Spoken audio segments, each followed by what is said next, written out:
The entire story of Ash Ketchum to Fall Asleep to follows Ash's life from his Pallet Town departure through every major region up to his final televised farewell. Told in a calm, unhurried rhythm, this story unfolds like a quiet journey through Ash's memories, steady enough to drift with, clear enough to follow. We will cover the morning he met Pikachu and lost his first day plan, the Indigo Plateau campaign that tested his early confidence, and the long road that eventually led to the World Coronation series and a final goodbye. Ash Ketchum leaves Pallet Town with the kind of confidence you can only afford when you have not been tested yet. It is not arrogance, not exactly. It is the simple faith of a child who believes effort will always be rewarded in a clean, linear way. That belief meets reality in Professor Oak's lab, where being late has consequences that cannot be negotiated. The familiar choices are gone. What remains is not a prize, but a partner with edges. Pikachu is not impressed by ownership, badges, or promises. It does not treat Ash as a leader just because an adult hands him a Pokeball. If you want to understand Ash, this mismatch matters more than any early win. He starts his journey wanting a tool. He receives a relationship. Tools obey. Relationships respond, resist, and remember. On the first roads outside town, Ash learns another lesson that will follow him for years. A plan is only as strong as the first unexpected moment. When danger arrives, he does not have time to be clever. He has time to choose, and his choice is not framed as strategy, it is framed as protection. He puts himself between harm and the Pokémon that has not even accepted him. That single instinct does more than any command could do. It tells Pikachu something simple and hard to fake. This boy will take the consequences first. Pikachu's trust does not arrive like a warm confession. It arrives like action. When it responds decisively, not because it has become obedient, but because it has witnessed commitment. The partnership begins in an ugly place, under stress, with bruised pride and no ceremony. Ash meets Misty soon after, and their early dynamic is not friendship, it is friction. She sees his inexperience immediately, and she does not soften her words to protect his self-image.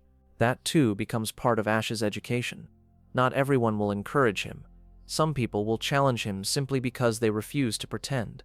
By the end of these early steps, Ash has not become skilled. He has become oriented. He stops treating Pokémon like symbols and starts treating them like lives.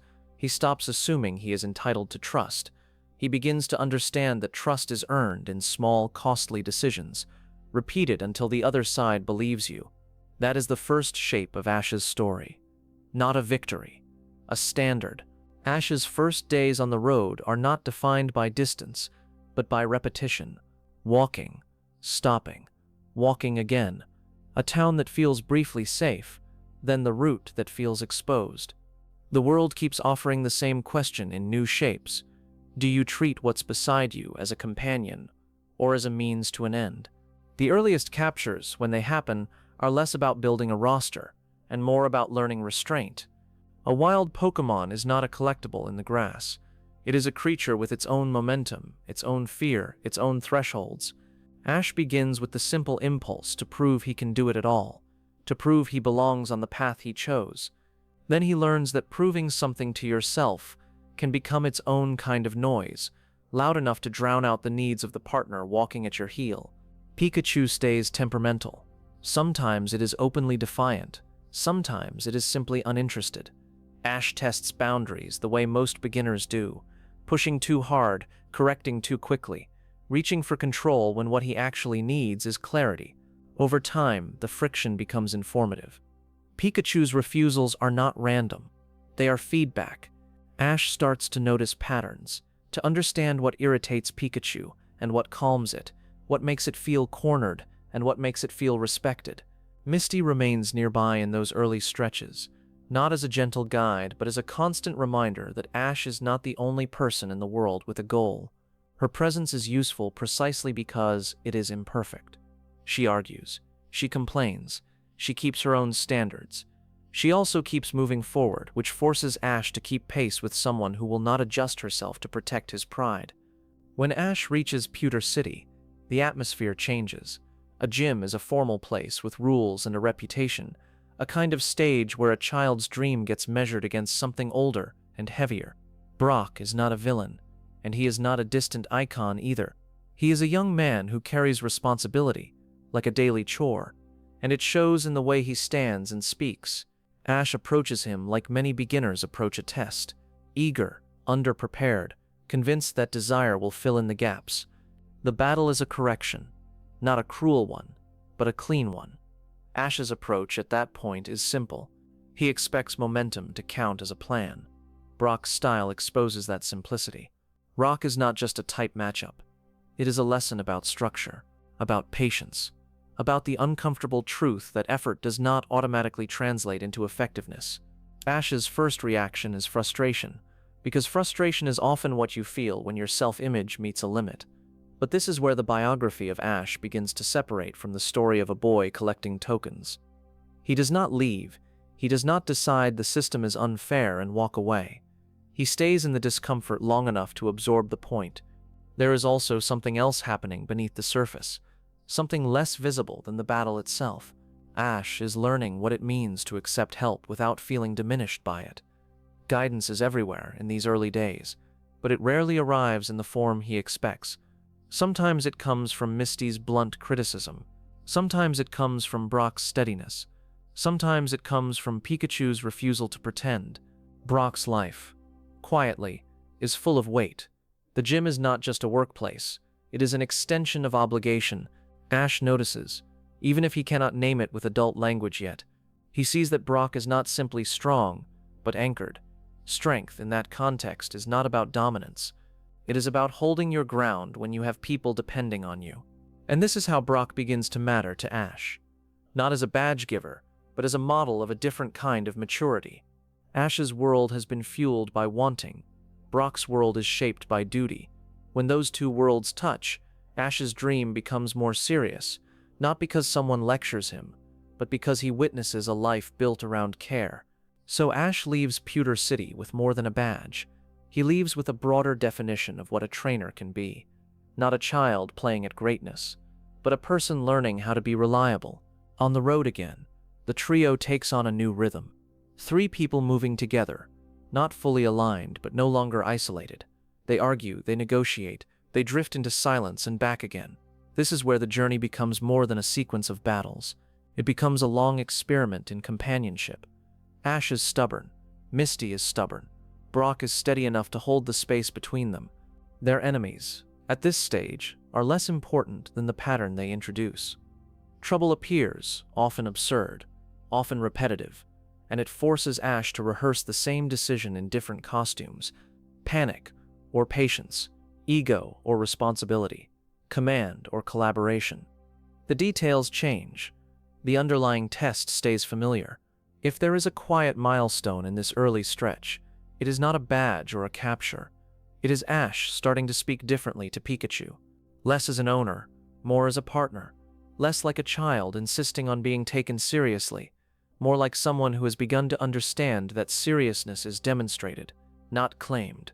Leaving Pewter City, the road narrows again into ordinary terrain, the kind that does not look dramatic until you have walked it for hours.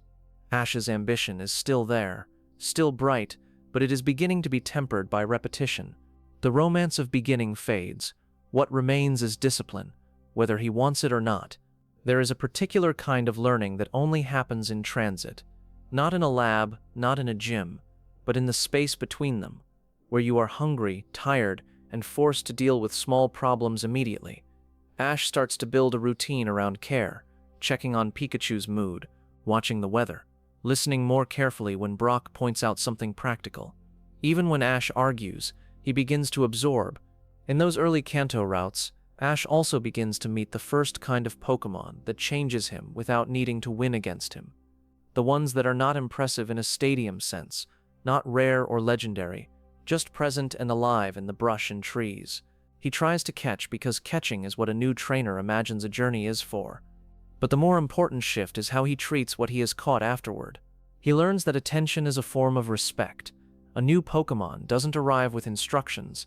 It arrives with fear, with habits, with instincts that were shaped before Ash ever existed in its world.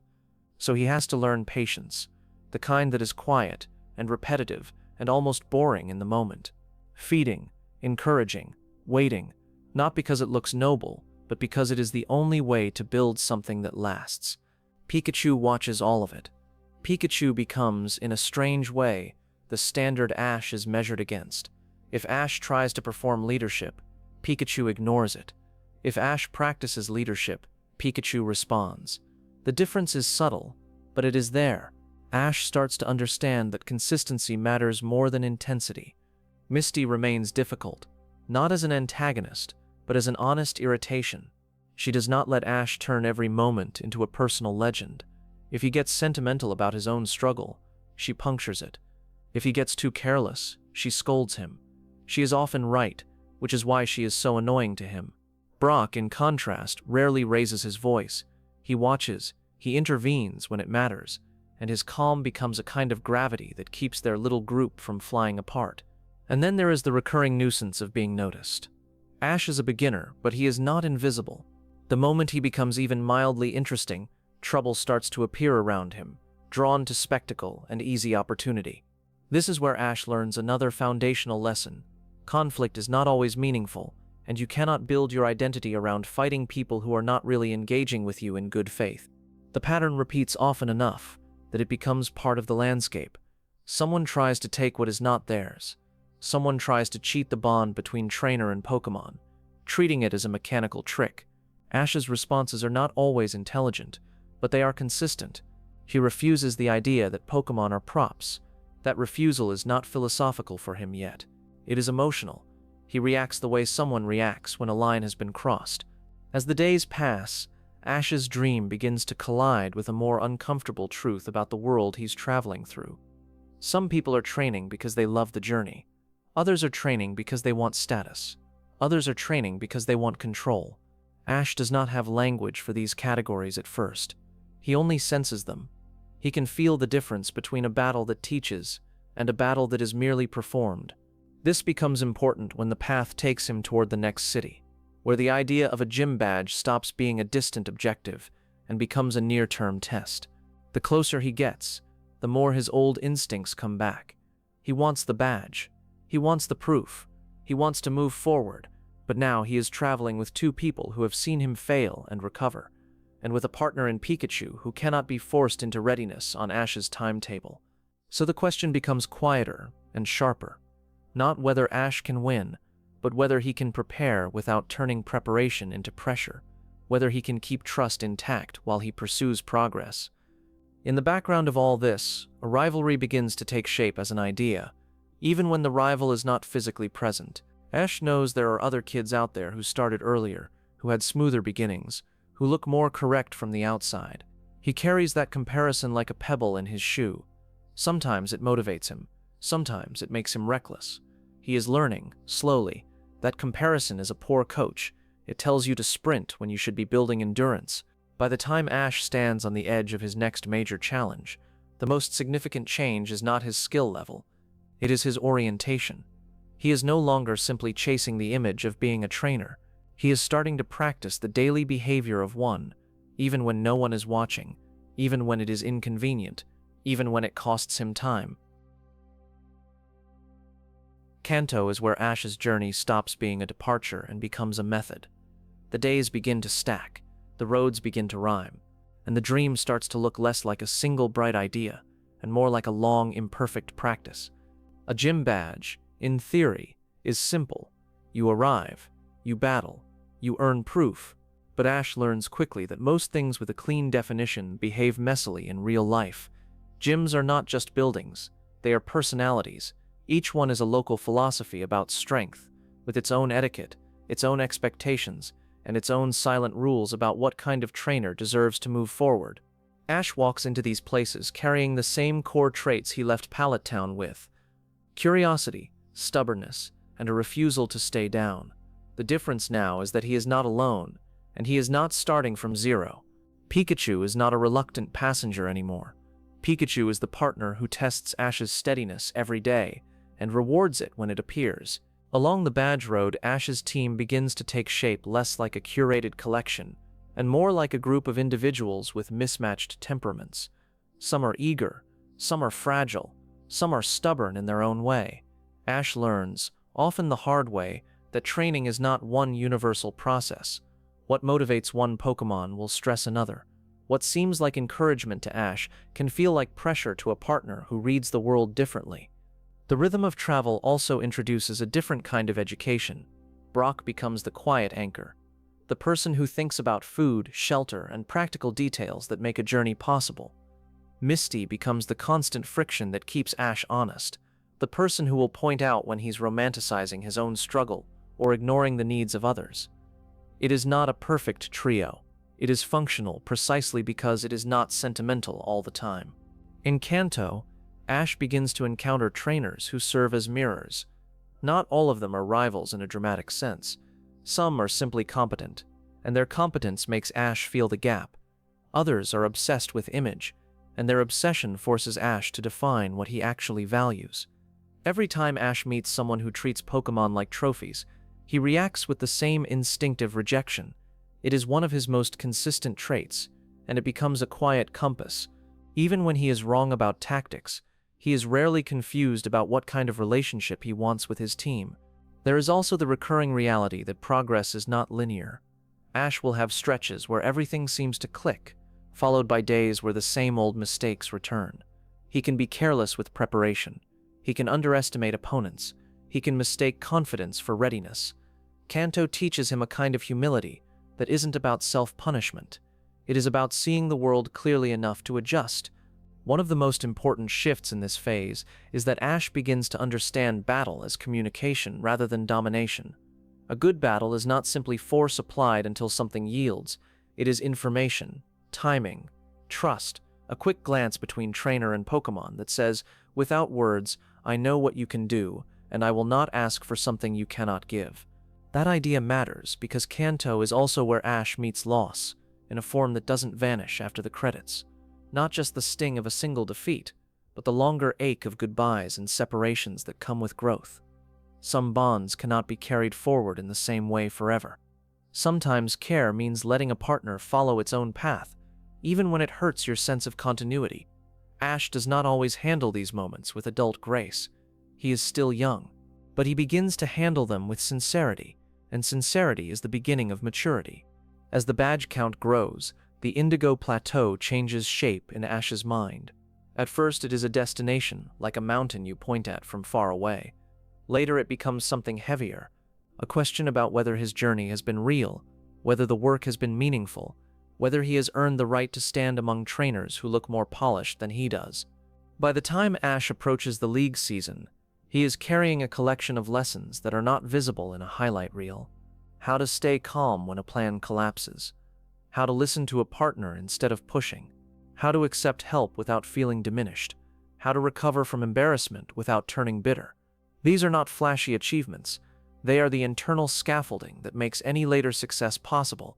And as Indigo Plateau draws closer, there is a subtle tension that settles over the group. The trio has been living in motion for so long that the idea of a formal endpoint feels strange. A league is loud, structured, full of rules and spectators. Their journey has been quieter, more personal, shaped by campfires, disagreements, small kindnesses, and repeated decisions to keep going. Ash steps toward that crowded stage with the same stubborn heart he started with, but it is now tempered by experience. He is still capable of impulsive choices. He is still capable of underestimating someone. But he is no longer merely the boy who wanted to be a trainer. He has begun to live like one, and the difference matters. As the Indigo Plateau approaches, Ash begins to carry two competing versions of himself. One is the boy who believes heart can compensate for preparation. The other is the young trainer who has been corrected often enough to know that heart is only useful when it has a structure to move through. The league environment forces a kind of compression. On the road, you can fail, recover, and try again in a slow loop. In a tournament, you don't get that luxury. A mistake becomes a conclusion. A bad day becomes a final answer. Ash feels that pressure, even when he refuses to name it.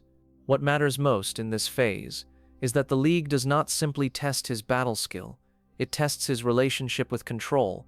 Ash has spent months learning that partnership is not ownership.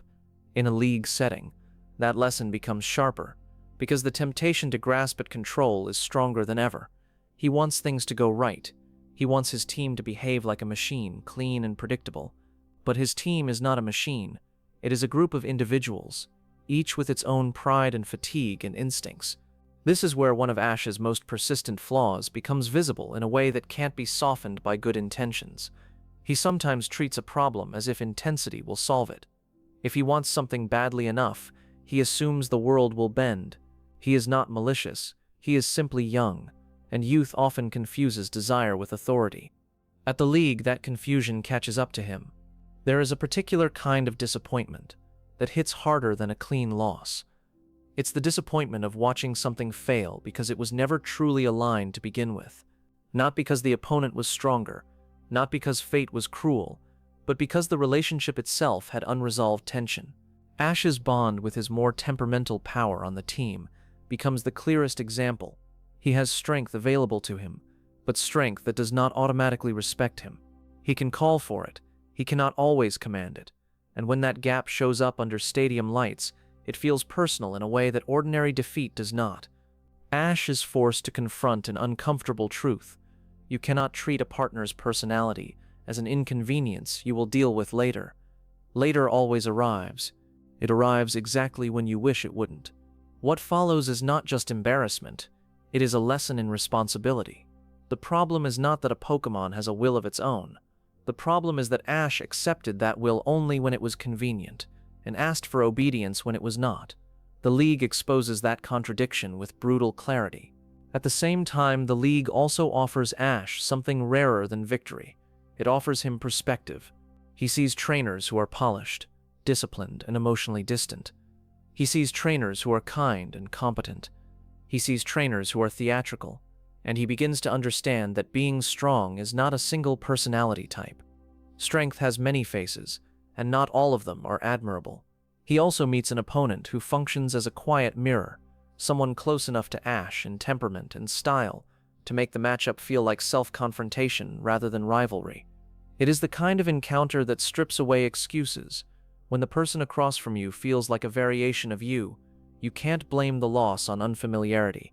You have to look at fundamentals. Ash's League run becomes, in that way, less about how far he goes, and more about what he learns he still hasn't earned. He leaves Indigo Plateau with a paradox. He is more legitimate than when he began, because he reached the stage at all and fought through it. But he is also more aware of his limits, because the stage makes those limits impossible to ignore. The emotional shape of Kanto's ending is not triumph, it is hunger. Ash is not crushed in the way people fear for beginners. He is sharpened. The disappointment settles into him like a weight he decides to carry rather than drop. He does not reinterpret the outcome as good enough. He doesn't pretend it was destined. He accepts it as information. And that matters, because information is useful. It tells him where his foundation is solid and where it is still soft. Kanto ends with Ash in a transitional state. He has built a traveling life with companions who have become more than temporary company. He has formed bonds with Pokémon that changed him, not only as a trainer, but as a person who is learning what care requires. He has also touched the edge of the world he wants to belong to, and discovered that wanting is not the same as being ready. What comes next, emotionally, is not a clean new chapter feeling.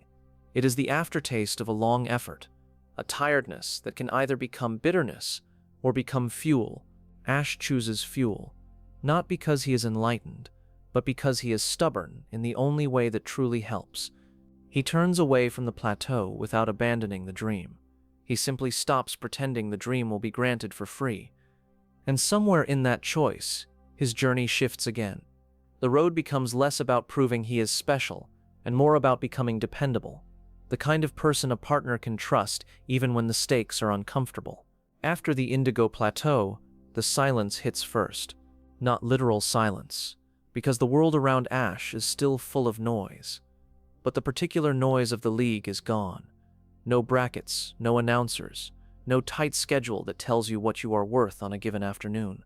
What remains is the road again, and the road has a way of making you honest. Ash's first instinct is to interpret the League as unfinished business. That instinct is correct, but incomplete. Unfinished business can be useful, or it can become a trap that keeps you running in circles. The difference is whether you turn disappointment into structure. Kanto has already given him a structure, even if he doesn't name it as such. He now understands that battle is not just technique. It is temperament. It is preparation, not only in the sense of training moves, but in the sense of knowing your partners well enough to predict how they will react under stress. It is also leadership, not as a volume level, but as a consistent standard you live by when nothing is at stake.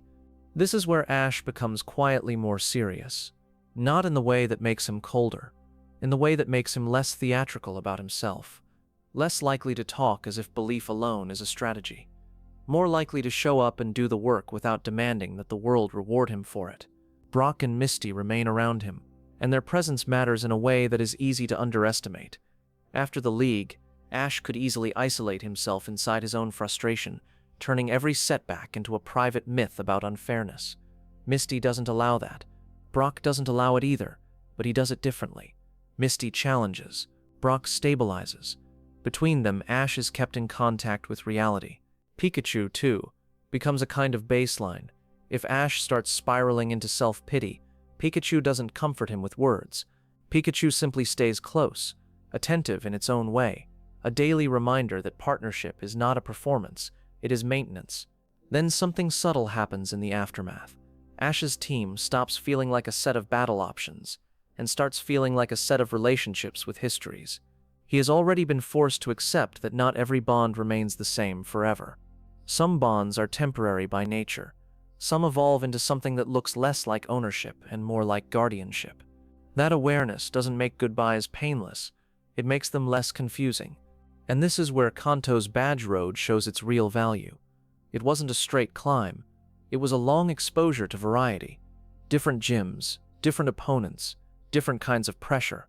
Ash didn't master Kanto in a single arc, he became adaptable inside it, and adaptability is what lets him stay a beginner without staying naive.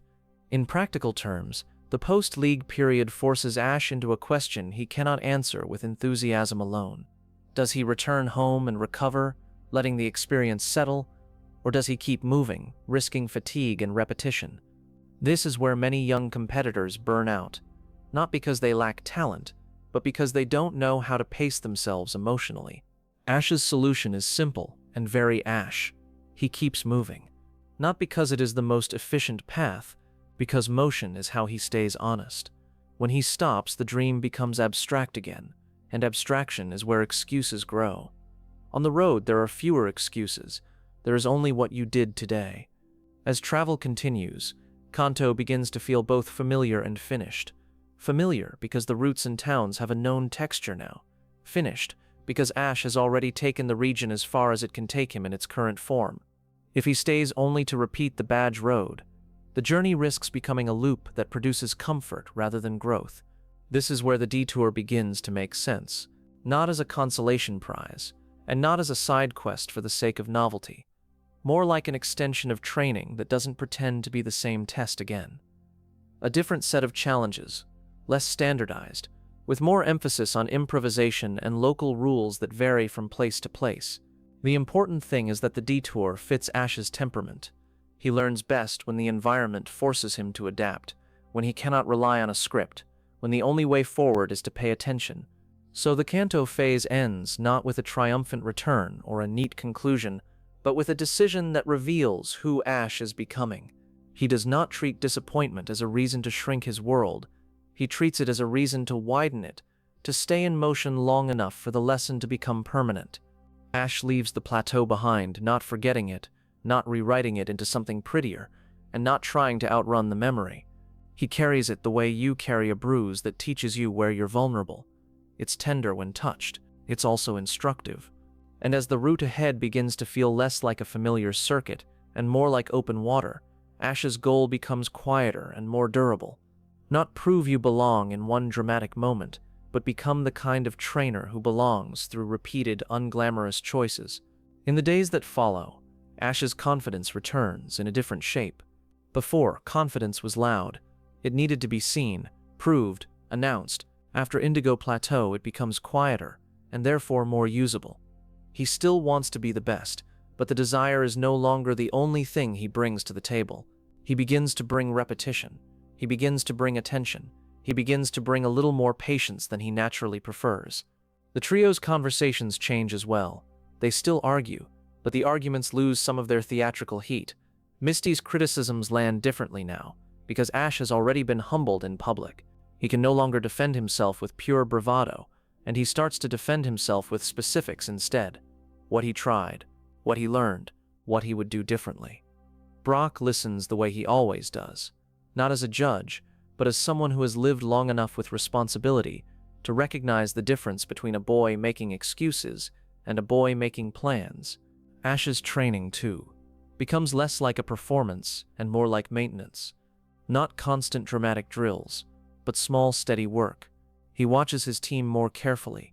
He starts to notice when a Pokémon is tired before it has to show him. He begins to understand that timing is not only something that matters inside a battle, it matters in rest, in food, in when you push, and when you leave something alone. Pikachu remains central, but not as a shortcut. Pikachu is the partner who keeps Ash honest. Whenever Ash drifts toward treating victory as something he can demand, Pikachu's temperament reminds him that partnership cannot be ordered into existence. The bond stays strong because it continues to be renewed in small moments, not because it was earned once and then guaranteed forever. There is also a more difficult lesson that settles in during this stretch. Ash begins to accept that good intentions are not the same as good outcomes. In the league environment, he wanted to do right by his team, and still found gaps in his leadership. That awareness can turn into self-blame if you're not careful. With Ash, it turns into stubborn adjustment. He repeats the same basic commitment, but he tries to repeat it with more skill. And then there is the matter of home. Pallet Town is not far away in a geographical sense, but it is far away in a psychological sense. Going home would mean being seen as a kid again, being placed back into familiar roles, being celebrated or comforted or teased. Ash doesn't want those things yet, not because he hates them, but because they would soften the edge of his lesson before it has time to become permanent. He knows, instinctively, that if he pauses too long, he will start explaining away what happened instead of integrating it. So he keeps moving. What changes is the way he speaks about the journey. Early on, he spoke as if becoming a great trainer was a single climb, with clear markers and clean rewards. After Kanto, he starts speaking as if it is a life, something you live into, something that asks for you every day, not only on the days you win. This is also where Ash starts to feel the strange tension between novelty and mastery. Kanto has become familiar. Familiarity is comforting, but it can also become a trap. When you know the routes, you can start traveling on autopilot. Ash isn't built for autopilot. He needs an environment that keeps asking questions, because questions keep him awake to his own habits. The detour away from the standard badge road fits that need. It offers a different kind of structure, looser, less ceremonial, more dependent on improvisation and local rules. It suits a trainer who is still learning what kind of competitor he is, and who benefits from being forced to adapt rather than being allowed to grind the same problems until they feel solved. Brock and Misty respond to this shift in their own ways. Brock's steadiness continues, but it becomes clearer that his steadiness is not passivity. He supports Ash not by flattering him, but by treating his goals seriously enough to demand practical behavior. Misty's friction continues as well, but her presence starts to feel less like accidental company and more like a chosen commitment to the road. She complains, but she stays. She challenges, but she doesn't leave. In a world where so many encounters are temporary, that consistency begins to matter. By the time Ash is truly ready to step off the familiar circuit and into something less predictable, the emotional groundwork of Kanto has done its work. He has learned that ambition without patience collapses under pressure. He has learned that partnership is not automatic, even when you care. He has learned that defeat can be data instead of disaster.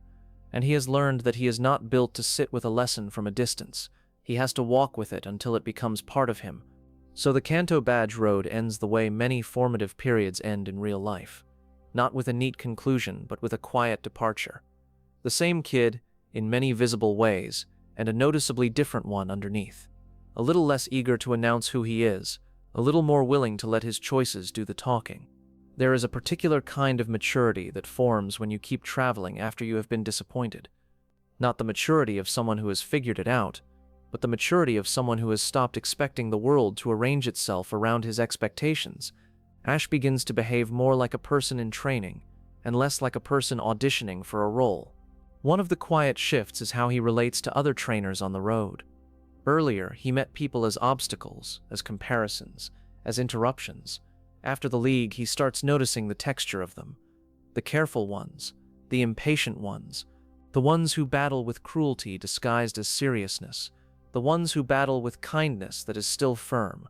He begins to understand that the world is not divided into good trainers and bad trainers, but into people with different relationships to power. That awareness doesn't make him cynical, it makes him selective. He starts to recognize when a battle will teach him something, and when it will only drain him. He still takes fights because that's part of who he is, but he becomes less eager to prove himself to strangers who aren't actually offering anything in return. Pride is still present, but it becomes less reactive, less easily baited. The road also forces him to keep living with the ongoing consequences of his earlier choices. Bonds he formed in Kanto aren't just sentimental memories. They have weight.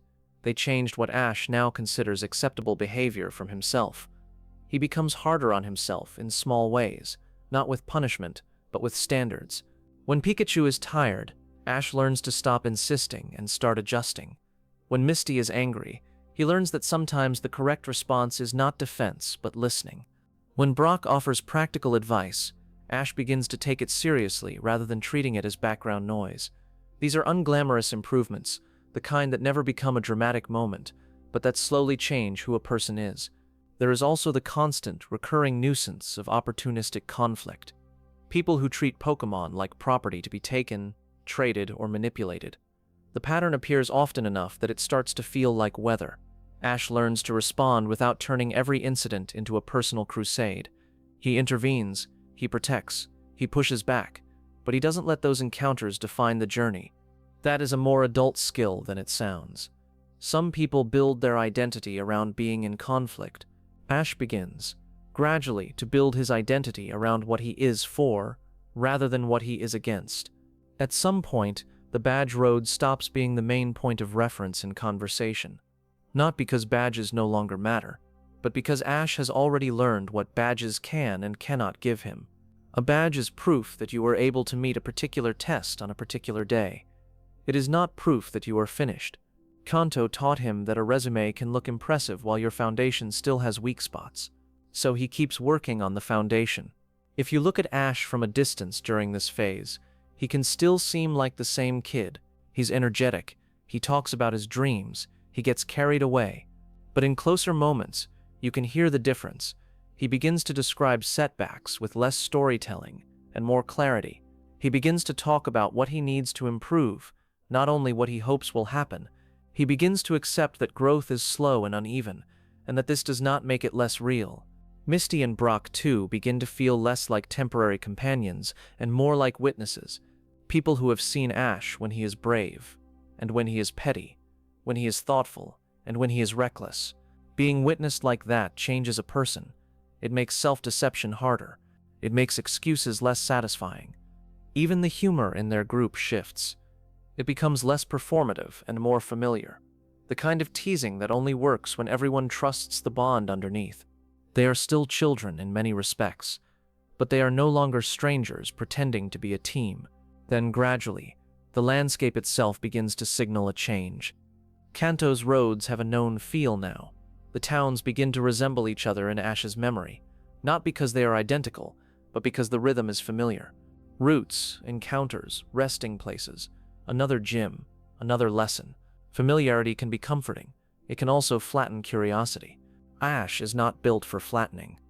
He needs an environment that keeps asking questions. He needs slight unpredictability, not because he enjoys chaos, but because unpredictability forces presence. It forces him to pay attention. It forces him to keep earning competence instead of assuming it. When the possibility of travel beyond the mainland becomes real, it doesn't feel like an escape from failure. It feels like the correct next pressure. A different set of local rules, different opponents, different expectations, less ceremonial structure, more improvisation. The kind of setting where you can't fake readiness by repeating the same routine. And this is where Kanto ends in the most honest way it could. Not with a triumph that declares him complete, and not with a collapse that declares him unworthy. It ends with a decision that shows what Ash has become capable of doing, continuing without needing external validation to keep him moving. Continuing because he has made a private commitment to his own standard. The final image of this phase is not a stadium. It is motion, bags packed, a road that doesn't feel like a loop anymore. A partner at his side who chose him, not once, but repeatedly, through daily evidence. Friends who argue and still stay. The sense that the world is widening again, and that Ash is stepping into it with less noise and more intention. After the League, the world does not offer Ash a clean reset. It offers him a detour that looks casual from the outside and feels deceptively demanding from the inside. The Orange Islands are not a straight road with familiar checkpoints. They are scattered, sunlit, and irregular, and that irregularity becomes the lesson. In Kanto, progress was measured by badges and predictable structures. Here, progress is measured by adaptability, by the ability to walk into a place you do not understand yet, and still behave like a responsible trainer. Ash travels by water more often now, which changes the texture of the journey. Land routes have a steady rhythm. The sea has patience and indifference. You cannot hurry it. You cannot argue with it. Days begin to feel longer, not because more happens, but because the environment slows you down. This is good for Ash, even if he would never phrase it that way. But he is still energetic, still quick to commit, still eager to prove himself. But the Orange Islands don't reward eagerness the way gyms sometimes do. They reward observation. They reward listening. They reward the ability to accept unfamiliar rules without treating them as a personal insult. The trials here feel less like standardized exams and more like local truths.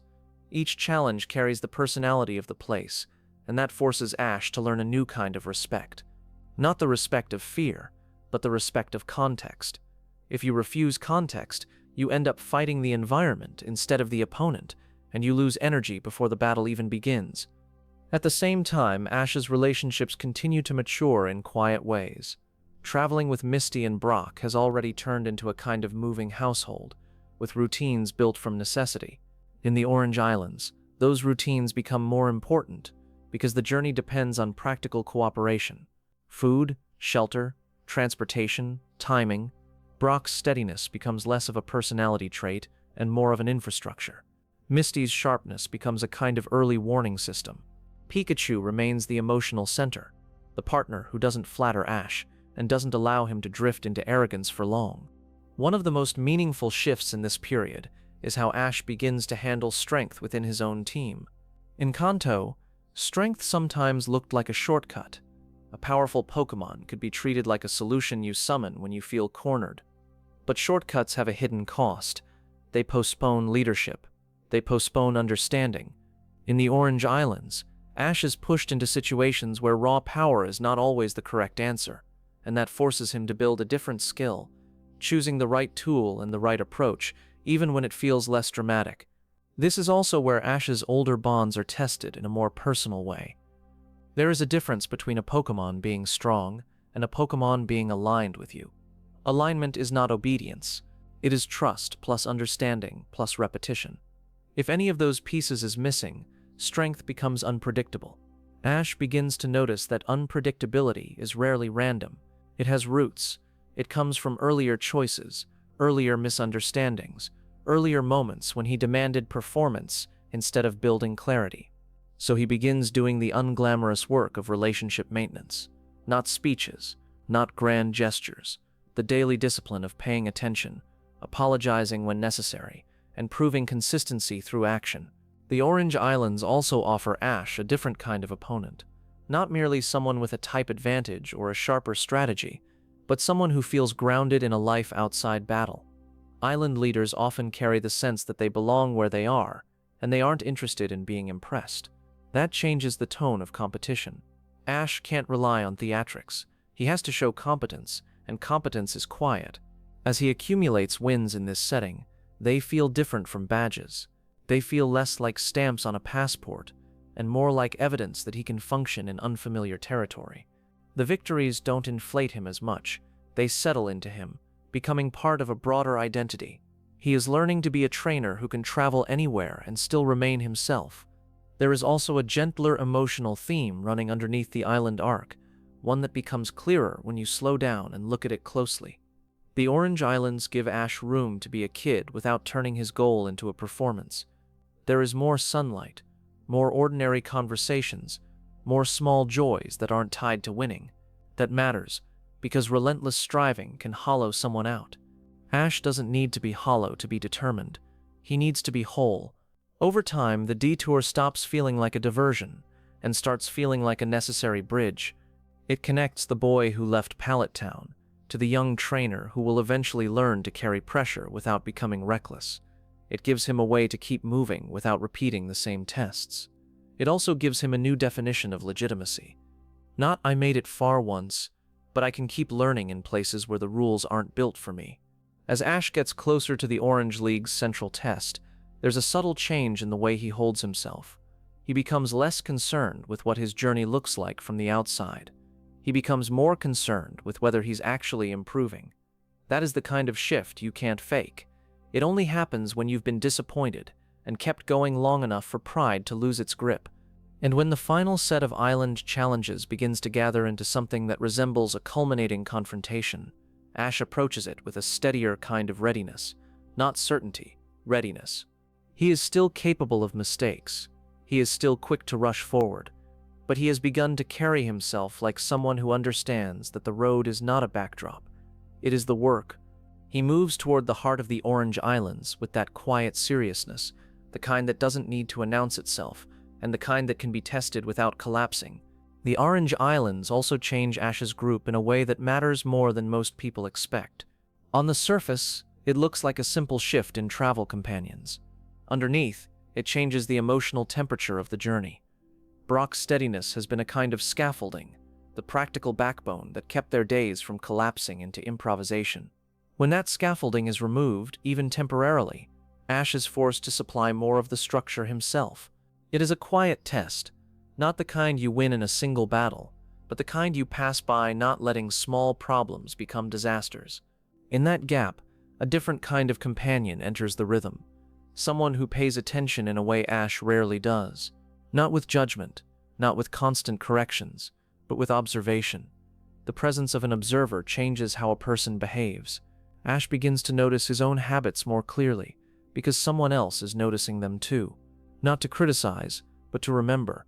That matters for Ash because memory is part of growth. If you don't remember your mistakes accurately, you can't fix them. You can only replace them with a flattering story. The sea continues to stretch the days out, and the islands continue to insist on local rules. Ash runs into challenges that aren't simply stronger opponent equals higher difficulty. Instead, they ask for flexibility. A battle here might demand a different kind of thinking, a different kind of patience, sometimes even a different kind of humility, because the island leaders are less interested in ceremony and more interested in competence. Ash begins to approach these tests with fewer speeches and more listening. He still speaks like a kid. He still rushes, but there is more pause before action than there used to be. He starts looking for the point of the challenge, rather than trying to overpower it immediately. Pikachu remains the most stable relationship in his life, not because Pikachu is easy, but because their bond has been built through repeated stress. The Orange Islands keep providing stress, the steady kind that comes from travel itself, and that makes their partnership feel less like a lucky beginning, and more like a practiced commitment. Within Ash's broader team, old tensions don't vanish, but they begin to shift. Strong personalities in a team can be a gift or a liability. In Kanto, Ash sometimes treated strength like a lever he could pull when he needed it. The Orange Islands force him to stop doing that. Not because the lever breaks, but because the environment keeps presenting problems where a lever is the wrong tool. So Ash is pushed again and again toward the same mature behavior. Choose the right partner for the situation, and treat that partner's limits as real. That is how a trainer stops being a kid collecting wins and starts being a leader managing relationships. Misty, in this phase, becomes more than a companion who argues. She becomes a witness to Ash's adjustment. She has always been quick to criticize, But in the Orange Islands, her criticism starts to carry a different edge. Less irritation at Ash for being inexperienced, more irritation at him when he refuses to use what he has already learned. That is what happens when someone begins to see your potential clearly. They stop tolerating your excuses. Ash, for his part, starts to take those moments more seriously. Not because he becomes polite, but because he begins to recognize that criticism can be a form of investment. If someone didn't care, they would stop arguing. As the challenges accumulate, the Orange League stops feeling like a side route and starts feeling like a legitimate test of identity. Not am I allowed to call myself a trainer, because that question has already been answered by endurance. The question becomes, what kind of trainer am I becoming, and whether that identity can hold up when the setting is unfamiliar. When the culminating battles arrive, the tension is not only about the opponent, it's about whether Ash's growth is stable or situational. Some people improve only when conditions are friendly. Ash is trying, clumsily but sincerely, to become someone who can improve anywhere. The Orange League's decisive confrontation, in that sense, is less about spectacle and more about composition. Can Ash keep his mind steady long enough to make good decisions in sequence? Can he manage his team without panic? Can he accept that a battle is not a referendum on his worth, but a test of his current readiness? And when he does succeed, the success lands differently than earlier victories. It doesn't feel like luck. It doesn't feel like the world being kind. It feels like something built. The Orange Islands give Ash a trophy, yes, and a formal recognition that he passed their local trial. But more importantly, they give him evidence that he can continue after disappointment without becoming reckless, that he can carry responsibility in motion, that he can adapt without losing his core. After the final challenge, there is a soft emotional exhale. Not relief in the sense of being finished, but relief in the sense of knowing the detour mattered.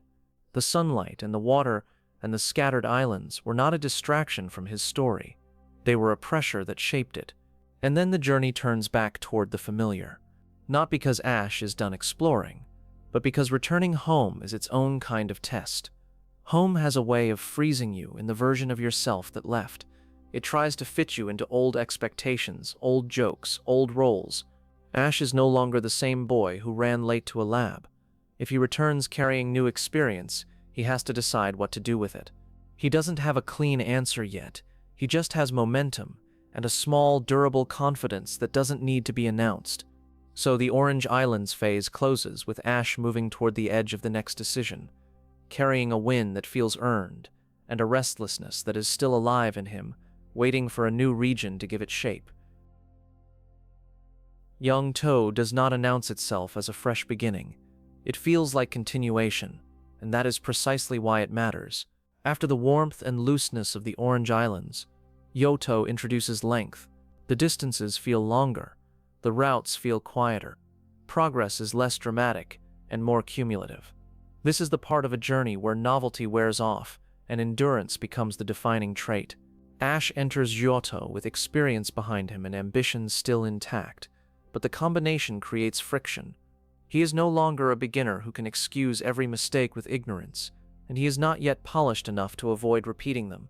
This in-between state becomes the emotional center of the region. Early in Yoto, Ash makes a choice that reveals both growth and limitation.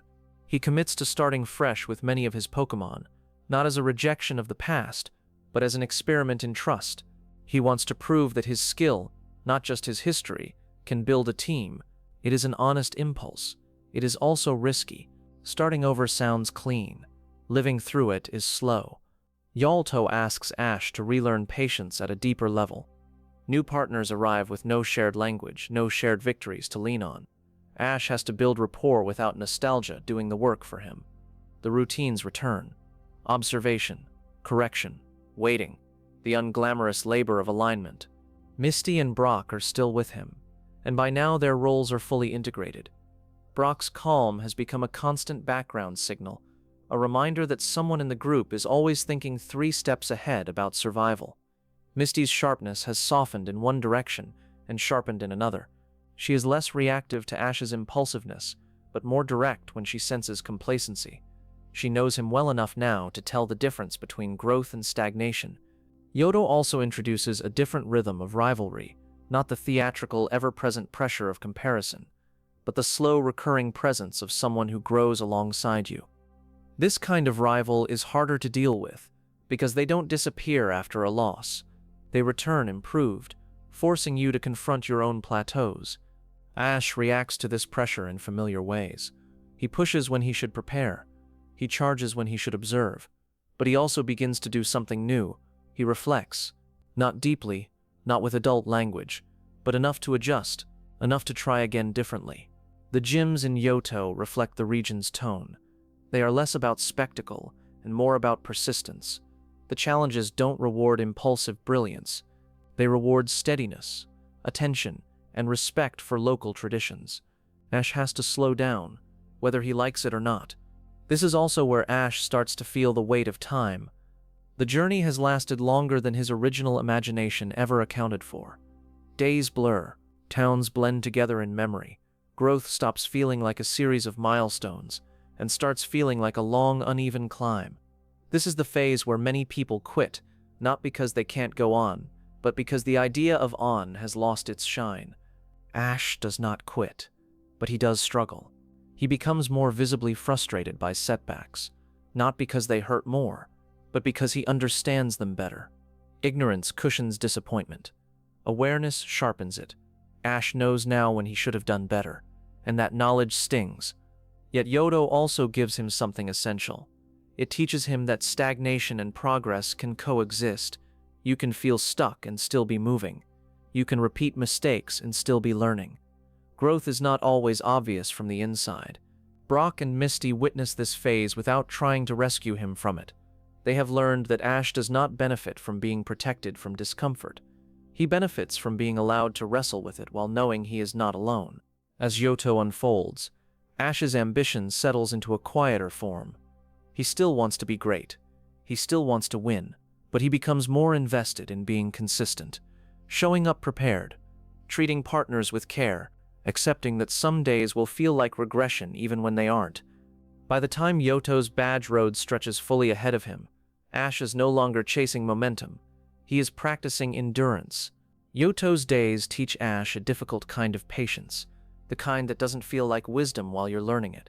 In Kanto, setbacks were sharp and dramatic, because everything was new and every lesson had the force of surprise. In Johto, setbacks are often familiar.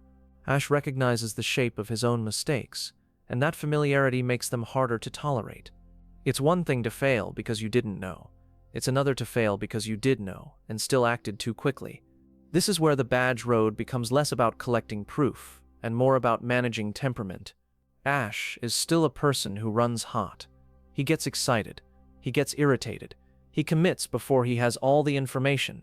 Yalto keeps punishing that habit gently but consistently, like the region is training him the way you train a stubborn partner, not with one grand correction, but with repeated feedback until the message finally sticks. He starts to slow down before battles.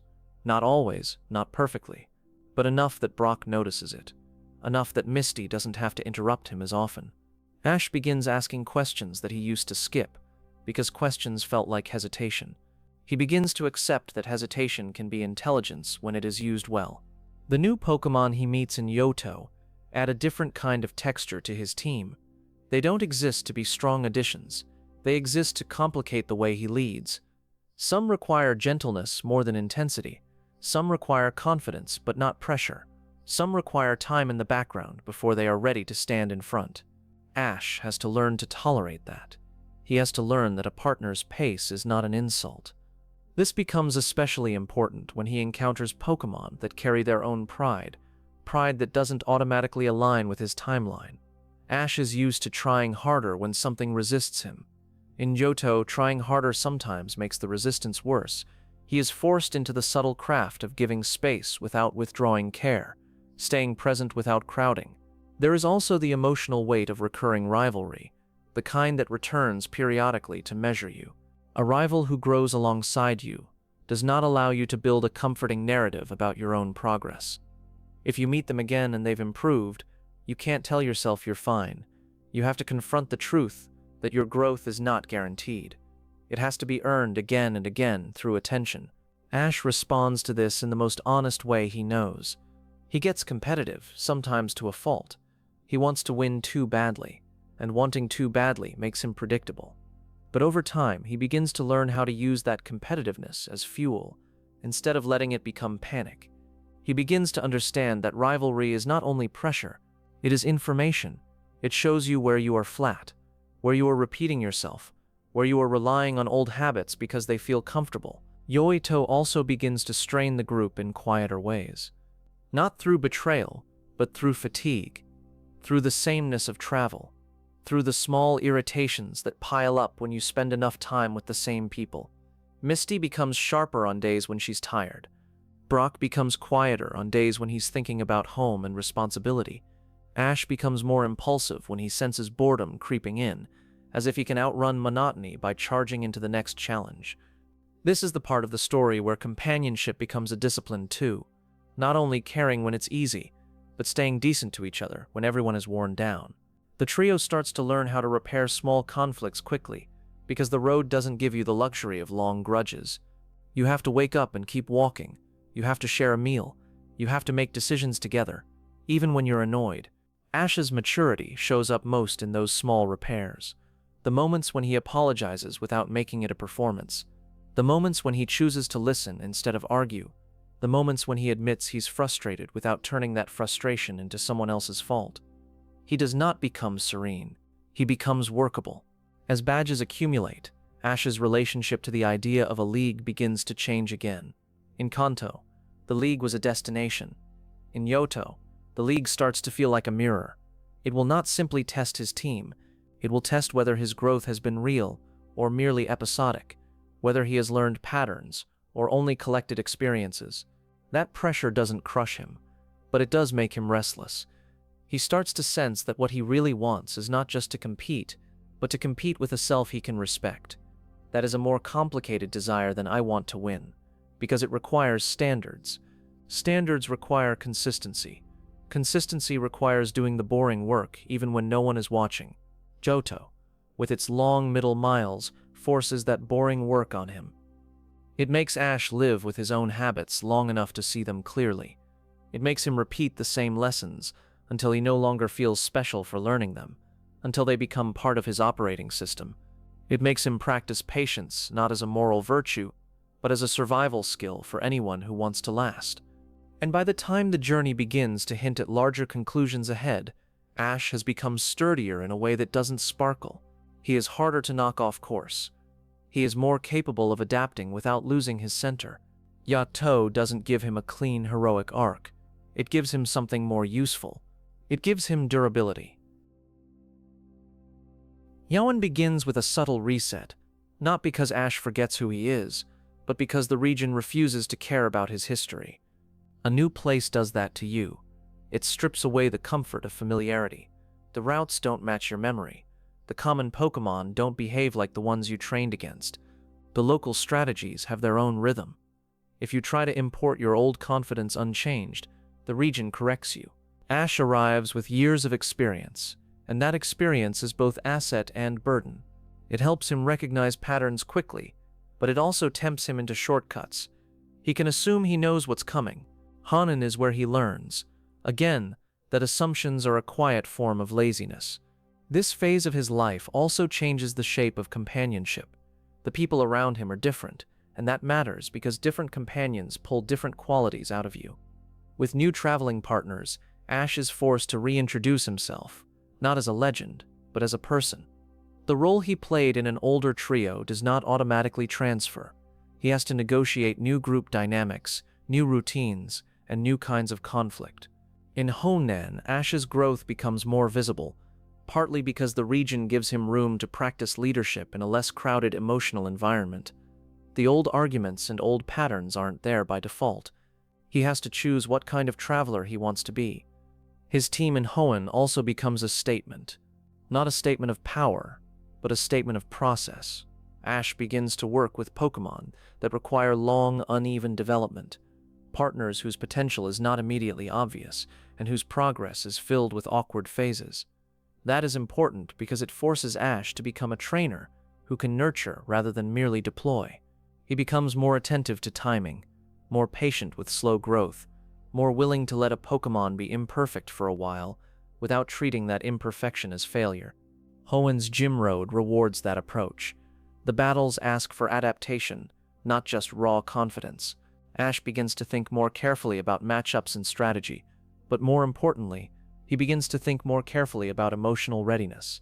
A Pokémon that is unsettled will not perform well, no matter how impressive its moves are. Ash begins to plan not only for opponents, but for his own team's state of mind. There is also a particular kind of pressure that appears as Ash ages. In Yoto, he was still learning endurance. In Hoenn, he starts to feel expectation, not external expectation in a formal sense, but internal expectation. He has done this before. He should know better. He should be stronger.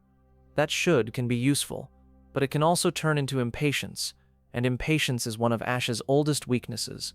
Hoenn becomes the region where he learns to use expectation without letting it become harshness.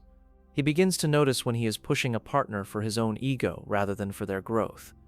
He begins to step back before he damages trust. These are small moments, easily missed if you only track wins and losses, but they are the moments that define whether a trainer is safe to follow. By the time the Hoenn League comes into view, Ash is carrying a steadier version of himself. Not calmer in personality, but calmer in function. He has learned to build progress over time.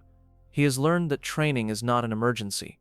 He has learned to let development be slow without interpreting slowness as weakness.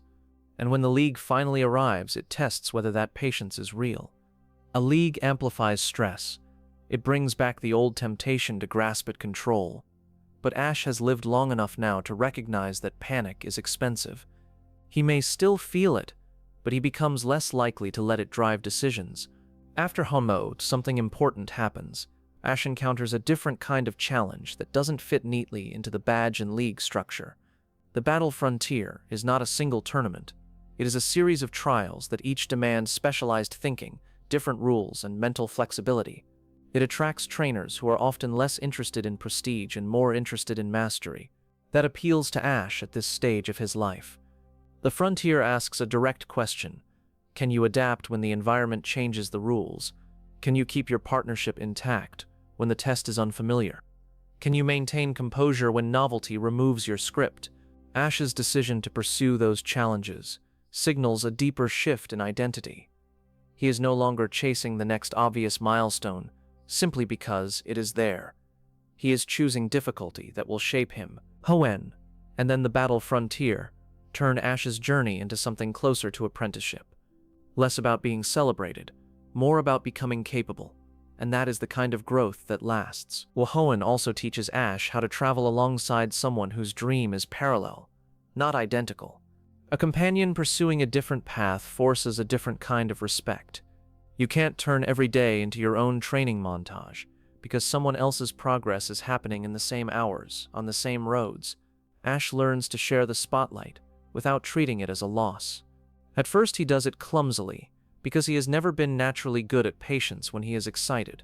Over time he becomes better at encouragement that is not patronizing, and advice that is offered without the assumption that everyone wants to do things his way. This matters because it changes his leadership style. In Kanto and Yoto, Ash often led by momentum. He moved first, and others followed or argued and then followed.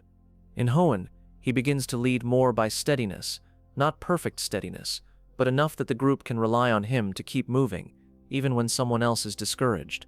That is a different kind of strength than winning a battle. His own training reflects that shift. Hoenn is where he starts trusting process over bursts of effort. He becomes more willing to stay with a Pokémon through an awkward stage, through the unglamorous middle where progress is not obvious. He begins to understand that development is not a straight upward line. It can look like failure from the outside, while something important is forming underneath. When Ash does face setbacks in Hoenn, they land differently than in earlier regions. The sting is still there, but it's less existential.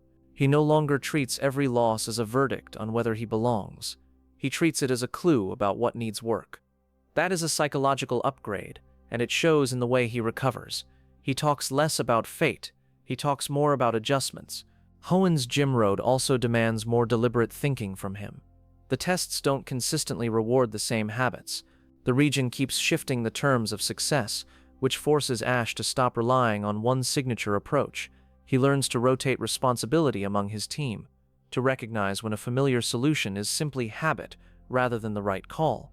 This is also where Ash's attachment to certain partners becomes more obviously personal. Earlier in his journey, attachment sometimes looked like dependence. In Hoenn, it starts to look like collaboration. He doesn't just love his Pokémon, he begins to understand them, not perfectly, but with a growing attention to their moods, their pride, their fear responses, the way they behave when they're feeling watched. That attention becomes crucial as the League approaches, because the League is never only about skill, it is about composure. Tournament pressure magnifies small fractures. If there is unresolved tension between a trainer and a Pokémon, the stadium will find it. If a trainer is relying on adrenaline rather than planning, the bracket will punish it. Ash enters Hoenn's League period with more internal stability than he used to have. But he is still Ash. He still wants it badly, and wanting something badly can make you reach for control. So the real test becomes whether he can stay disciplined inside desire. Hoenn gives him opponents who are not just stronger, but different. Trainers who don't share his instincts, who don't fight in the same rhythm, who don't respect the same informal rules about what a good battle looks like. This forces Ash into a more adult interpretation of competition. Not this person is wrong, but this person exists, so I have to adapt. When his run ends, the emotional result is not simple defeat or simple success. It is a blend of progress and unfinished business, the kind that doesn't let you indulge in either despair or pride for long. Ash recognizes that he has become more capable, but he also recognizes that capability is not the same thing as mastery. That's the mindset that makes the battle frontier feel inevitable. Because the frontier is not about repeating the same achievement with different scenery. It is about testing whether your competence travels with you when the rules change. Each facility is a different kind of pressure, a different shape of difficulty, designed to break the habit of autopilot. For Ash, the frontier becomes a refinement phase.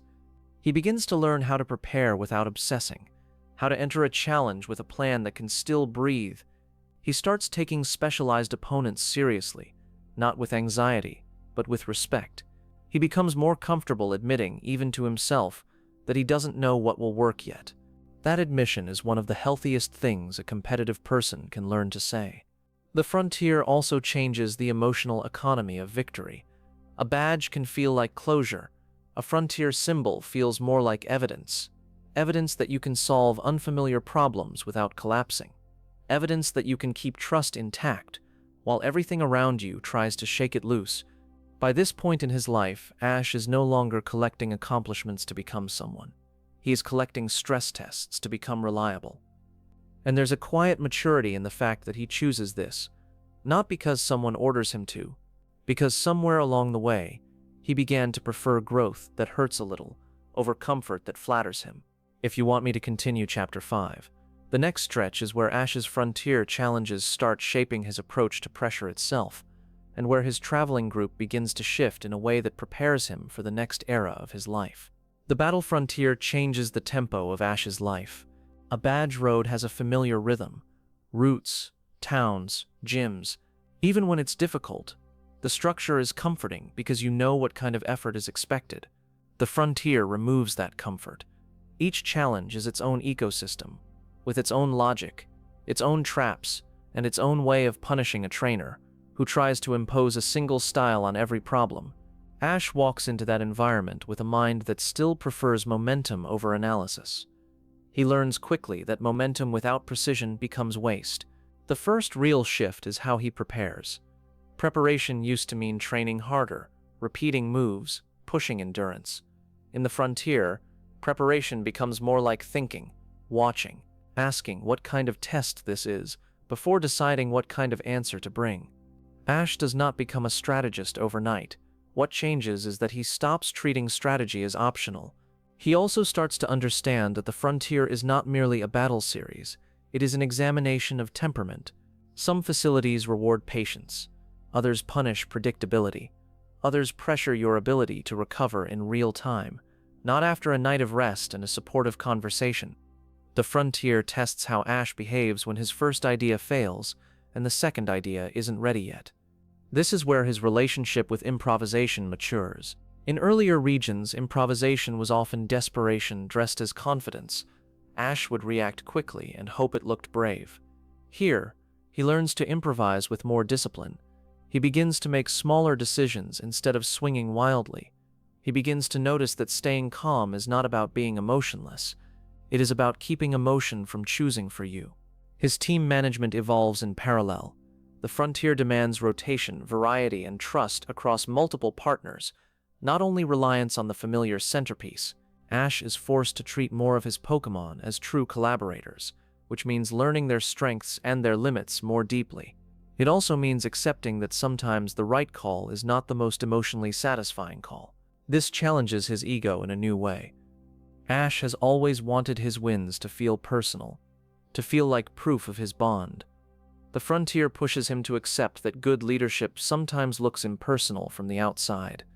It looks like making the sensible choice even when you wanted a different story. Over time, that changes how he reacts to pressure. He becomes less likely to force a dramatic moment, more likely to build a win piece by piece, not because he becomes cautious, but because he becomes more respectful of the cost of chaos. The frontier also gives him a new kind of opponent, the kind that doesn't feel like rivalry and doesn't feel like hostility.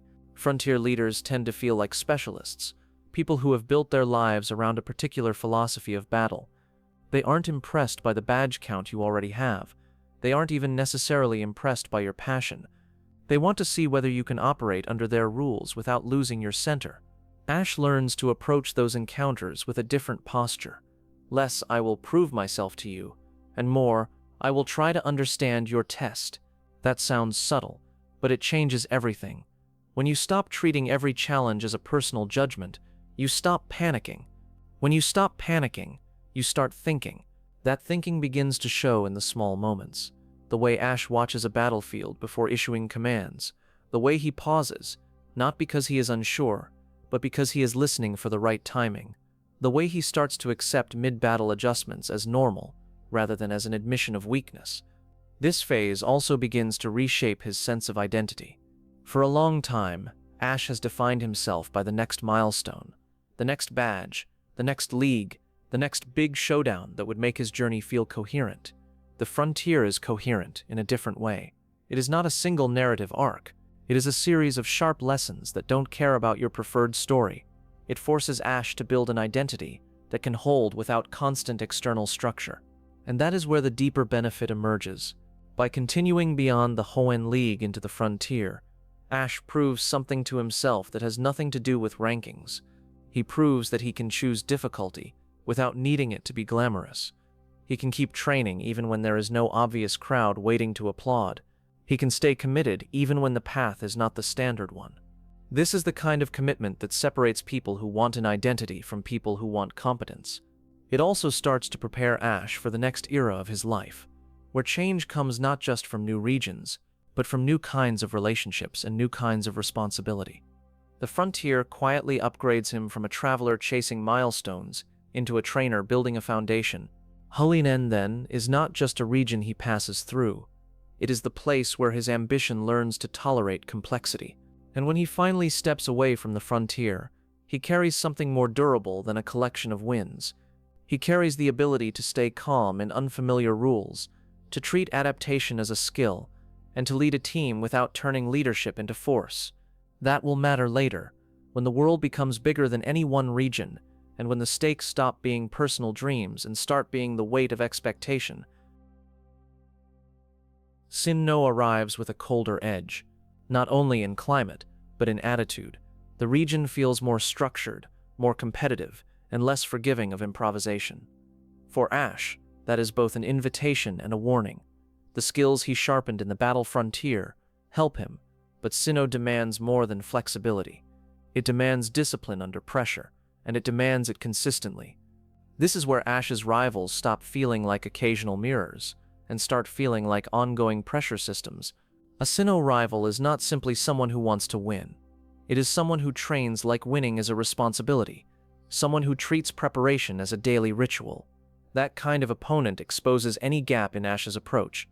If Ash relies on instinct, the rival punishes predictability. If Ash relies on passion, the rival absorbs it and keeps moving. And that forces Ash into a more adult relationship with effort. He has always worked hard, but Sinnoh teaches him that working hard isn't the same as working precisely. Precision means planning. It means repetition with intent. It means learning not only what your Pokémon can do, but what they will do under stress, and what they will do when you ask them for something that scares them. Sinnoh is also where Ash's team development becomes especially demanding. He meets partners whose growth is not smooth. Some struggle with confidence, some struggle with control, some struggle with identity, caught between what they are and what they might become. Ash is forced to become a steadier kind of leader, because an unsteady leader makes an unsteady team worse. This is the region where Ash learns to stay calm when his team is not calm. That lesson sounds simple until you live it. A Pokémon panics, and your instinct is to raise your voice. A plan collapses, and your instinct is to force the next idea into existence. Simple punishes those instincts. It shows Ash, repeatedly, that panic contaminates a battle. It turns communication into noise. So Ash learns to lower the temperature. He learns to speak more clearly. He learns to wait half a second longer. He learns to choose a single instruction that matters, rather than a flood of instructions that only express his anxiety. The gyms and battles in Sinnoh tend to emphasize deeper strategy. Ash can no longer rely on a single signature partner to carry momentum. He has to rotate intelligently. He has to anticipate counters. He has to read the opponent's intention, not only their moves. The Frontier trained him to adapt. Sinnoh trains him to predict. His traveling relationships also change the way he is challenged. A new companion dynamic pulls different faults to the surface. Ash is not being parented by the same steady figures as before. He has to be more responsible for his own pacing, more responsible for the emotional tone of the group. He can't rely on someone else to stop him when he's about to rush forward. He has to stop himself. Sinnoh's most important emotional test, though, is ambition in the presence of someone who seems built for ambition. A rival who appears disciplined, composed, and almost relentless forces Ash to confront his own inconsistency. Not in a self-hating way, but in a clarifying way. Ash begins to see that talent and passion are not enough if you can't sustain the right habits. This is where Ash either becomes sharper or becomes resentful. He becomes sharper, not because he stops being himself, but because he starts treating his own weaknesses as problems to solve rather than quirks to tolerate. He begins to seek correction instead of stumbling into it. He begins to accept that the version of him that wins later will not be an accident. It will be built. By the time Sinnoh's league approaches, Ash is carrying hard-earned improvements, more structure, more calm, more tactical awareness. He is also carrying heavier stakes, because this time he knows what a league demands. He knows how small decisions can collapse months of work. That awareness creates pressure, and Sinnoh is the region where he learns to hold pressure without turning rigid. Sinnoh does not make Ash gentle. It makes him exact, and that exactness becomes the foundation for everything that follows. Sinnoh's lessons begin to show up not only in what Ash does, but in what he stops doing. He stops treating every obstacle as something he can rush through. He stops assuming that enthusiasm will compensate for a weak plan. He stops mistaking spontaneity for creativity. In earlier regions, those habits sometimes worked by coincidence. In Sinnoh, coincidence dries up. The region feels engineered to punish sloppy thinking. This is also where Ash's relationship with rivalry becomes more sophisticated. A disciplined rival forces you to confront yourself in a specific way. You can't dismiss them as annoying or lucky for long. If they keep appearing, if they keep improving, then eventually you have to admit they are doing something you're not. And the admission becomes a fork in the road. You either resent it, or you learn from it. Ash learns from it, but he does it in his own style. He doesn't become cold. He doesn't become calculating in a lifeless way. He remains emotionally invested. What changes is that he becomes emotionally invested in preparation, not only in outcome. He begins to care about the invisible work. The days where nothing dramatic happens.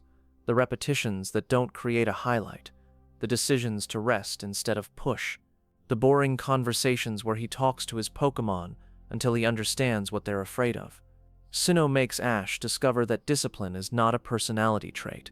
It is a set of choices you repeat when you would rather do something more exciting. That repetition becomes crucial because his Sinnoh team is not simple. Some partners feel like they are carrying a quiet crisis inside them. Not a crisis you can solve with a louder voice or a bigger move, but a crisis of confidence, of control, of identity. Ash has always been good at bonding in instinctive ways. In Sinnoh, bonding is not enough. He has to mentor. Mentoring forces him to slow down and become precise with encouragement. He learns that telling a partner you can do it is sometimes useless if you haven't addressed what they believe will happen if they fail. He learns that a Pokémon that fears disappointing you will sometimes perform worse the more you insist. He learns to create space where failure doesn't feel like abandonment. This changes the way he speaks in battle. His instructions become simpler, more grounded. He stops trying to manage everything at once. He starts to manage the one thing that matters in the moment. Sinnoh's gym challenges continue to reinforce that behavior. The opponents don't collapse when you surprise them once. They adjust. They set traps. They force you to think 2 steps ahead. Ash begins to understand the difference between reacting and reading. Reacting is immediate.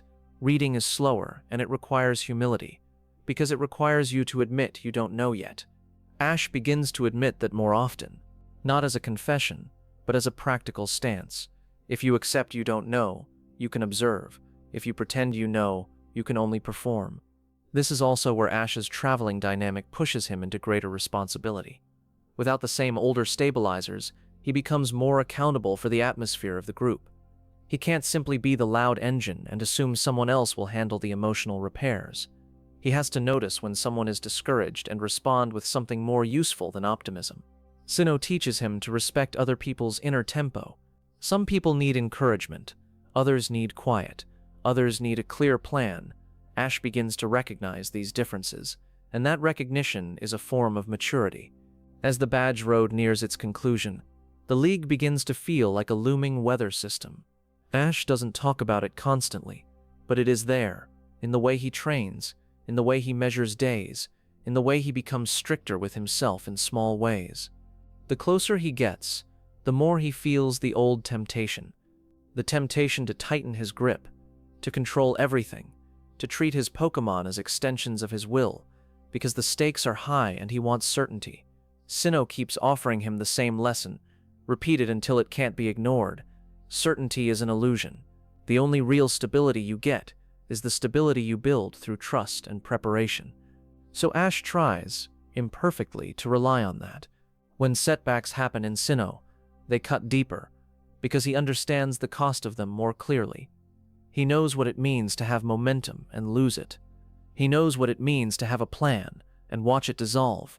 The pain becomes more precise, but so does his recovery. He becomes less dramatic about disappointment and more analytical, not in a cold way, but in a responsible way. He starts asking, what did we miss? What did we misread? What do we need to practice? Those questions are the voice of a trainer who has stopped treating the journey like a story the universe owes him and started treating it like a craft. By the time Sinnoh's League arrives, Ash is both stronger and more exposed. Stronger, because his habits have improved and his mind is steadier under pressure. Exposed, because the competition is sharper, and because he is carrying expectations that he didn't carry in Kanto. He knows what a league can do to you. It can validate you, or it can bruise you in public. And Sinnoh is the region where he learns that you can be bruised in public and still keep your dignity if your foundation is real. The league becomes a crucible for that foundation. Not a place where you prove you are flawless, a place where you prove you can hold yourself together while being tested. And in that, Sinnoh's hard lessons become worth the cold. Unova arrives like a restart button that Ash never asked for, not in the sense that he forgets everything, but in the sense that the world around him treats him as if his past is irrelevant. New region, new faces, new customs, new kinds of battles. The environment invites him to behave like a beginner again, and that invitation is dangerous. It can become an excuse. Ash's challenge in Unova is not simply to learn new routes, it is to hold on to the discipline he earned in Sinnoh without becoming rigid, and without slipping back into old habits just because the context feels lighter. Unova's social rhythm is different. The group dynamic changes, and with it, the way Ash is corrected. In earlier eras, he had companions who balanced him in very specific ways. Here, the balance is different. That means Ash has to regulate himself more. If no one is naturally positioned to stop him when he rushes, then he has to develop the internal brake. Unova also returns Ash to a phase of rapid team building. New partners come quickly, with personalities that don't neatly fit the routines he previously refined.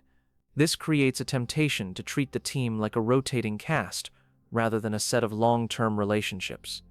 If Ash follows that temptation, he becomes shallow. If he resists it, he grows. So the region becomes a test of depth. Can Ash invest in new bonds without leaning on nostalgia? Can he treat unfamiliar Pokémon with the same respect he learned earlier, rather than treating them as temporary tools for the local gym road? Can he build trust again from scratch, even when he's tired of starting over? Unova's battles also have a distinct tone. The opponents often feel unpredictable, sometimes unpolished, sometimes surprisingly sharp. The region forces Ash to accept that experience does not guarantee clean results. You can do many things right and still lose, and you can do many things wrong and still survive. That ambiguity is frustrating for someone like Ash, who prefers clear feedback. It also tempts him into impatience. When feedback is messy, he can start chasing quick answers. Quick answers lead to simplistic strategies. Simplistic strategies lead to repeated mistakes. Unova tests whether Ash will notice that loop and interrupt it. The rivalries in Unova carry a different flavor as well. Instead of a single looming measure of discipline, Ash encounters a new kind of pressure. Rivals who challenge his instincts, not always with superior strategy, but with different values. Some are aggressive, some are idealistic, some care about principles Ash never thought to articulate. These rivalries force Ash to clarify his own beliefs, not only about winning, but about what winning is for. This is where Unova becomes quietly philosophical for him. Ash has always loved Pokémon as partners, but Unova pushes him to explain, even to himself, what that love looks like in behavior. Does he respect a partner's pace? Does he listen? Does he change his plan when the partner's needs change? Or does he keep moving and call it determination?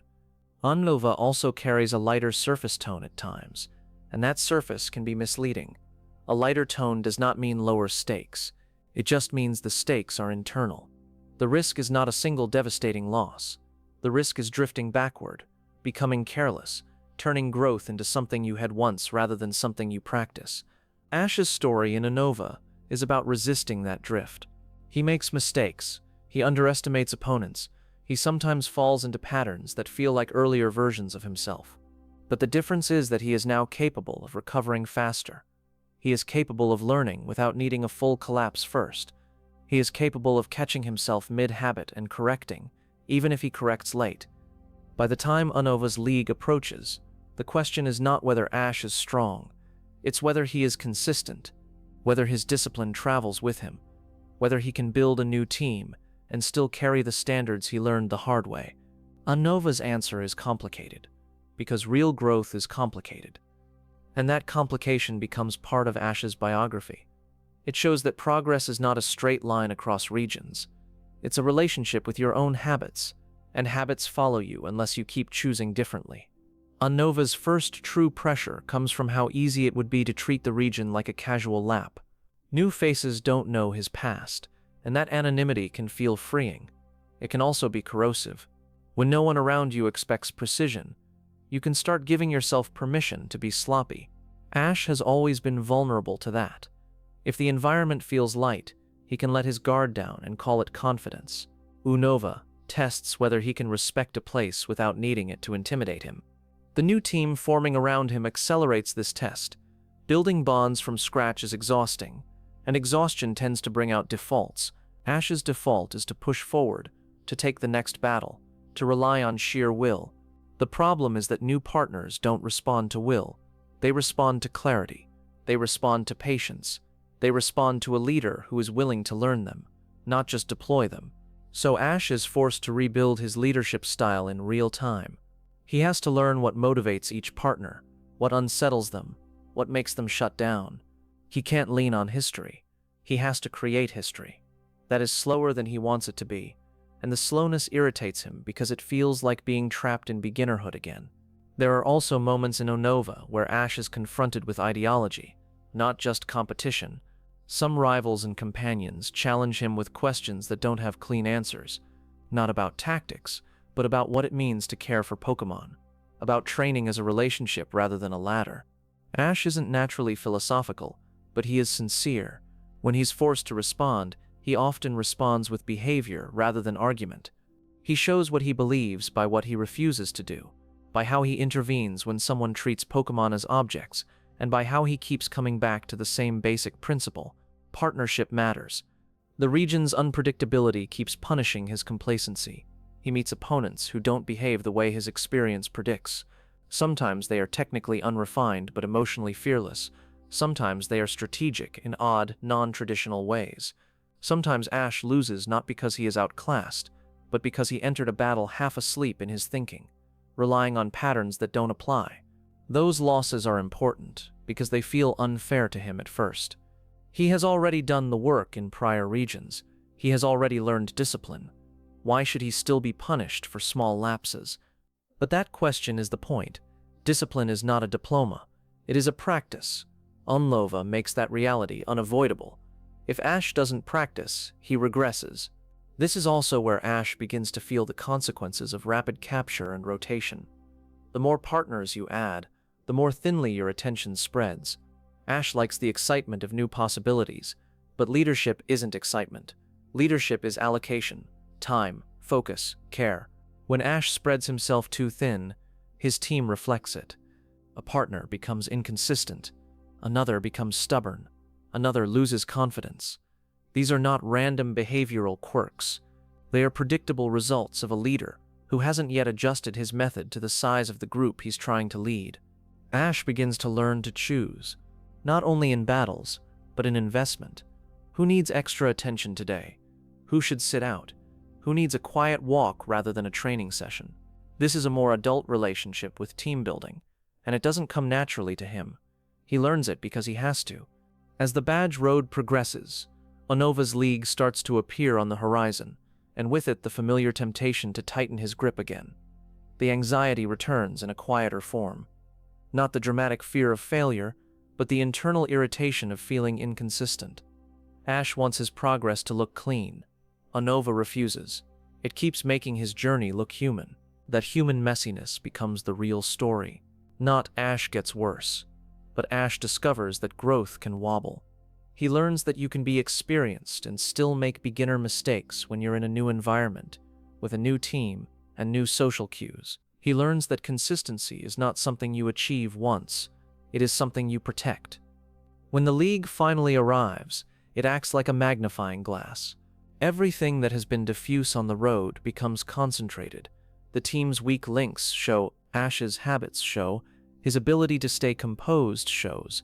And because Unova has forced him to rebuild so much, the league doesn't feel like a culminating proof.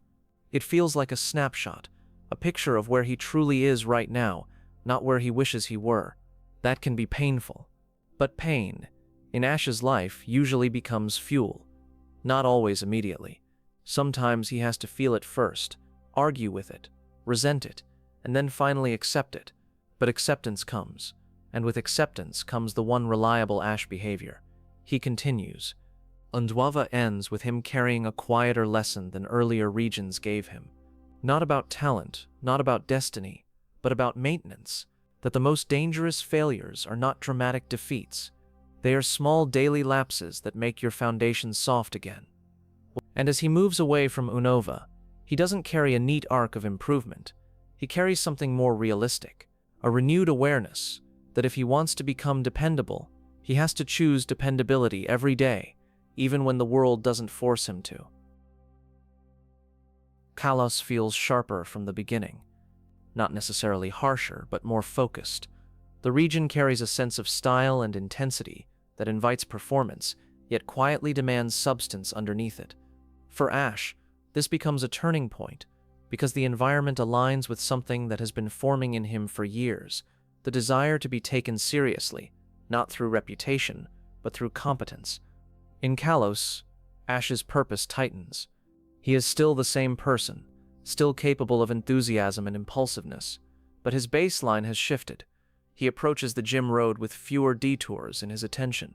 He starts thinking in longer sequences, considering how today's choices shape tomorrow's readiness. The region doesn't magically make him disciplined. It simply gives him a structure where discipline pays off immediately enough that he keeps choosing it. The companion dynamics in Kalos also change his emotional posture. The group around him is different, and the difference is important.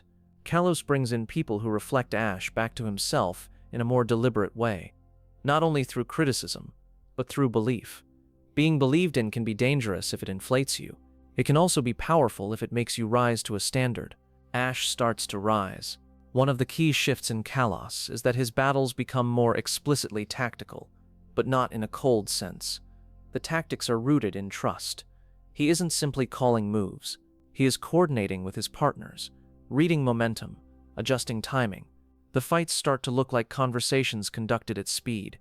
That's when Ash begins to carry a different kind of presence. Earlier in his journey, he sometimes fought like someone trying to prove he belongs in the room. In Kalos, he begins fighting like someone who already accepts he belongs, and who is simply trying to do his best work. That internal acceptance reduces noise. It makes him calmer under pressure, even when the stakes rise. Kalos also introduces a bond that becomes central to his identity in this era, a partnership that is unusually intense, unusually synchronized, and unusually demanding. It is not a shortcut. It is a responsibility. When you have a partner who can reach extraordinary heights with you, the cost of inconsistency becomes higher. Your worst habits become more dangerous because they can destabilize something powerful. So Ash is forced to become steadier. He learns to manage excitement without letting it become recklessness. He learns to manage confidence without letting it become arrogance. He learns to recognize when pushing for one more step will break trust rather than build it. The rivalries in Kalos carry weight as well. They are not only about being better, they are about identity. Ash encounters opponents who represent different philosophies of strength, and those encounters force him to clarify his own. Is he trying to win through control, through elegance, through force, through empathy, through adaptation? The answer slowly becomes through partnership that can handle pressure. As the Kalos League approaches, Ash's journey takes on a sense of inevitability.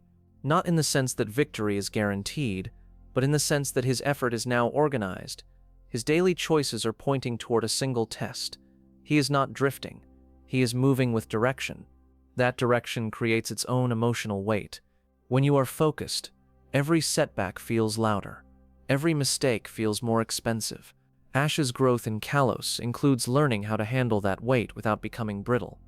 Brittleness is the hidden cost of purpose. It makes you collapse when you crack. Ash has to learn to bend instead.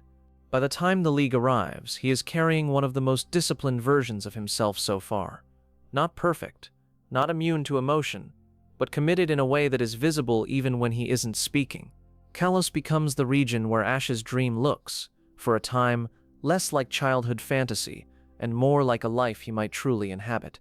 And that is why the outcomes here matter so much. Not because they define his worth, but because they test the strongest version of his purpose against a world that does not care how badly he wants it. Kalos is where Ash learns that purpose can become a pressure all by itself. In earlier regions, pressure usually came from outside. A rival, a gym, a league stage. In Kalos, Ash begins generating pressure internally, because he can feel how close he is to a version of himself he has always wanted to be. When you sense that closeness, you start treating every day like it matters more. You start keeping score in your head. That can sharpen you. It can also make you brittle. Ash's growth in Kalos is largely about avoiding that brittleness. He needs intensity, but he cannot afford desperation. Desperation makes him force outcomes.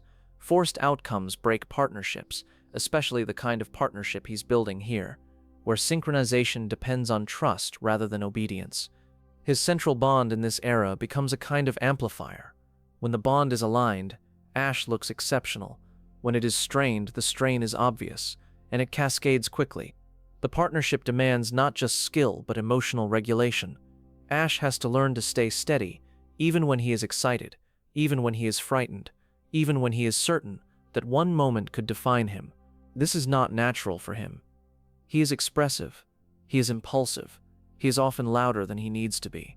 So Kalos forces him to develop a new habit: restraint. Restraint is not weakness. It is the ability to choose the right amount of force, the right amount of instruction, the right moment to push, and the right moment to pause. In battles, you can see it in how Ash times decisions and how he trusts his partner to move without micromanagement. Outside battles, you can see it in how he handles setbacks, how he speaks to his team when something goes wrong. He begins slowly to separate feedback from identity.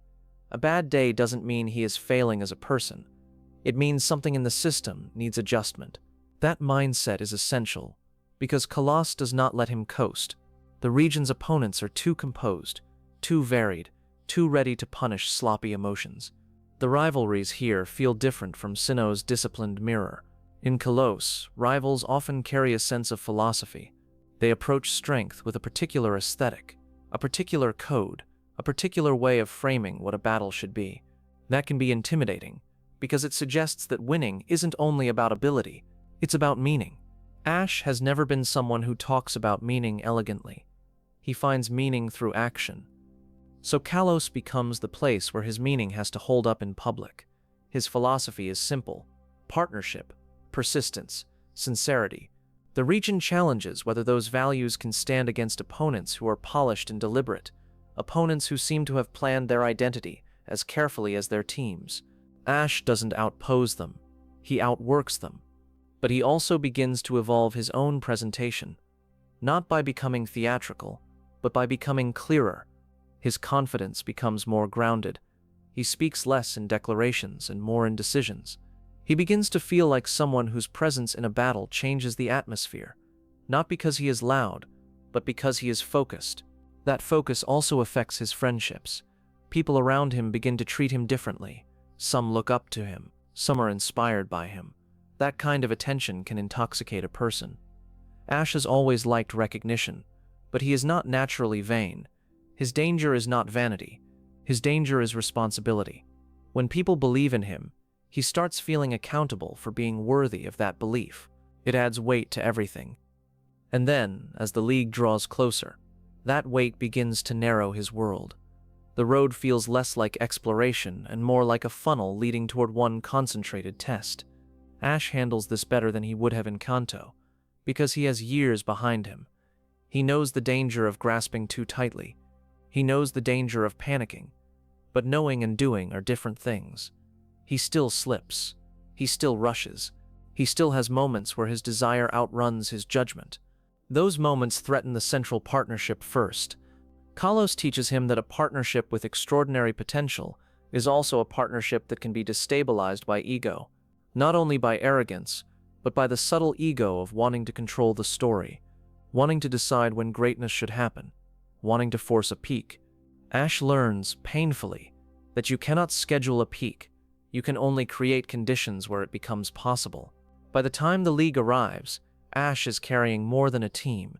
He is carrying a narrative he can feel people projecting onto him. That narrative is dangerous because it can make a person chase validation instead of competence.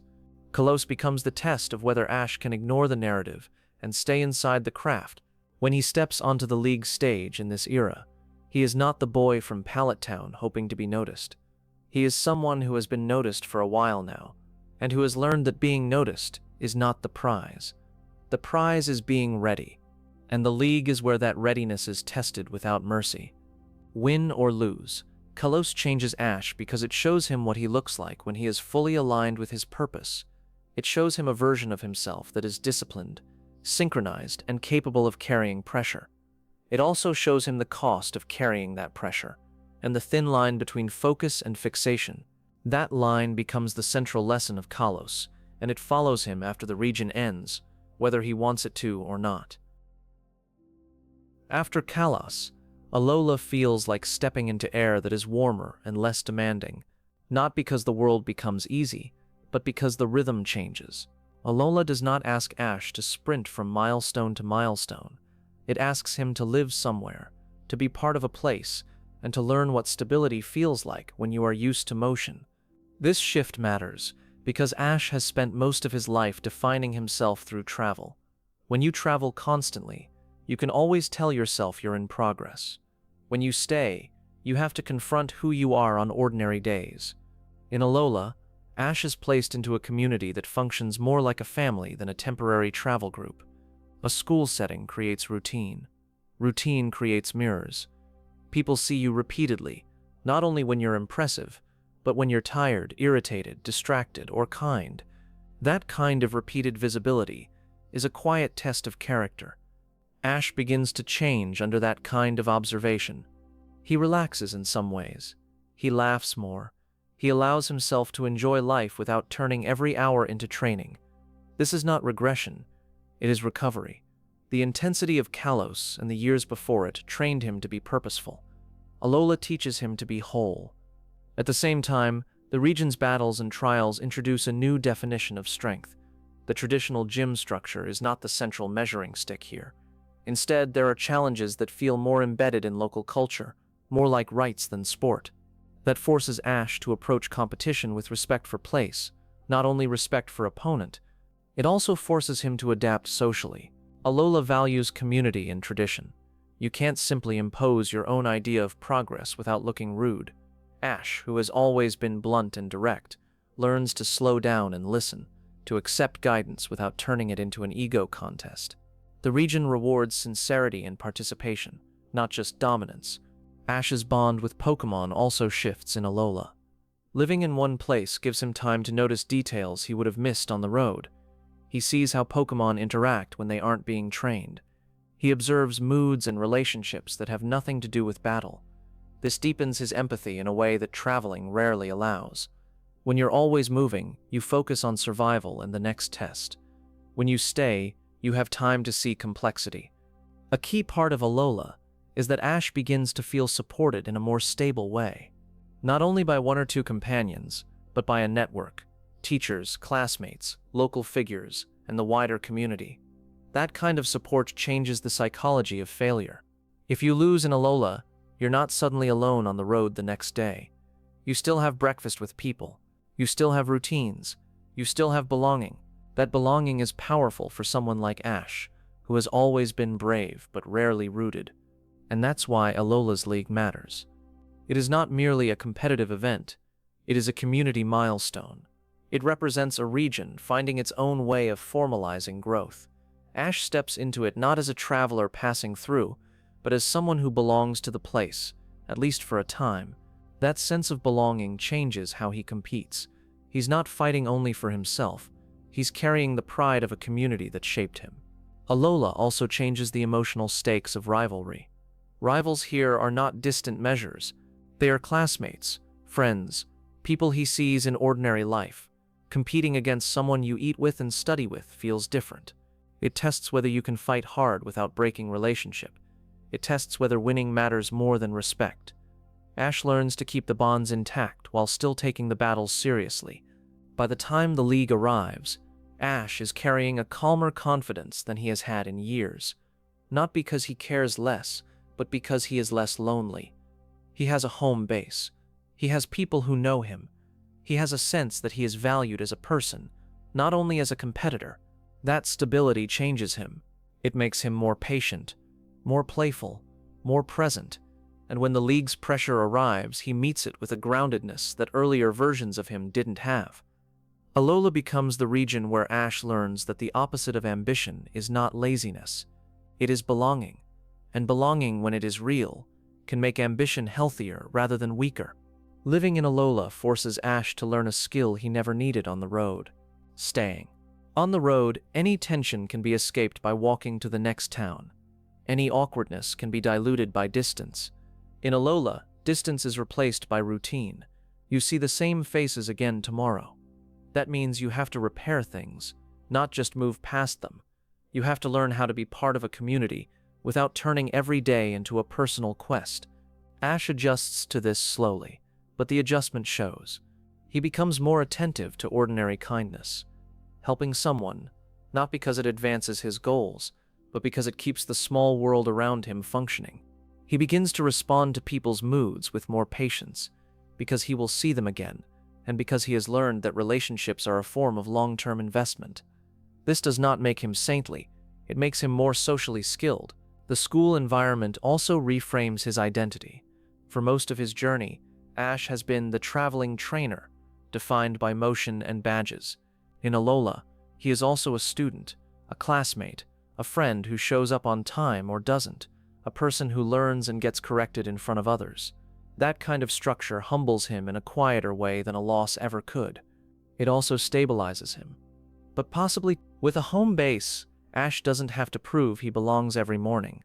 That reduces the background anxiety that often made him impulsive.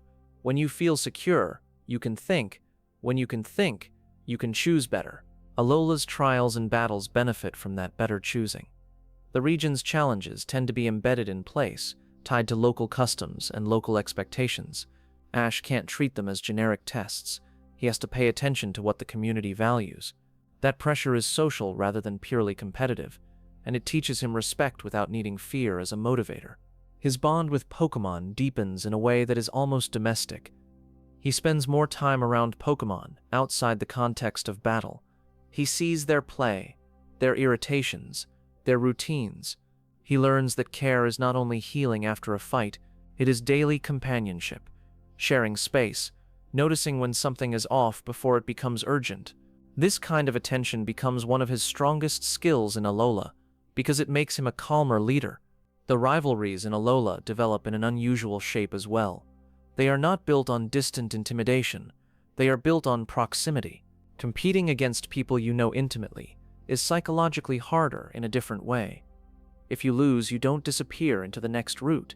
You sit with that loss at lunch. If you win, you still have to see the person you defeated and treat them with respect. This forces Ash to develop a more adult competitive ethic. He learns to fight hard without humiliating, and to accept loss without turning cold. As the league begins to form, there is a sense that everyone is building something together. It is not only a tournament to crown a winner, it is a region deciding to formalize its own idea of progress. That collective aspect changes Ash's motivation. In earlier leagues, he was a visitor. Here he is part of the community that will live with the outcome. That sense of belonging creates a different kind of pressure.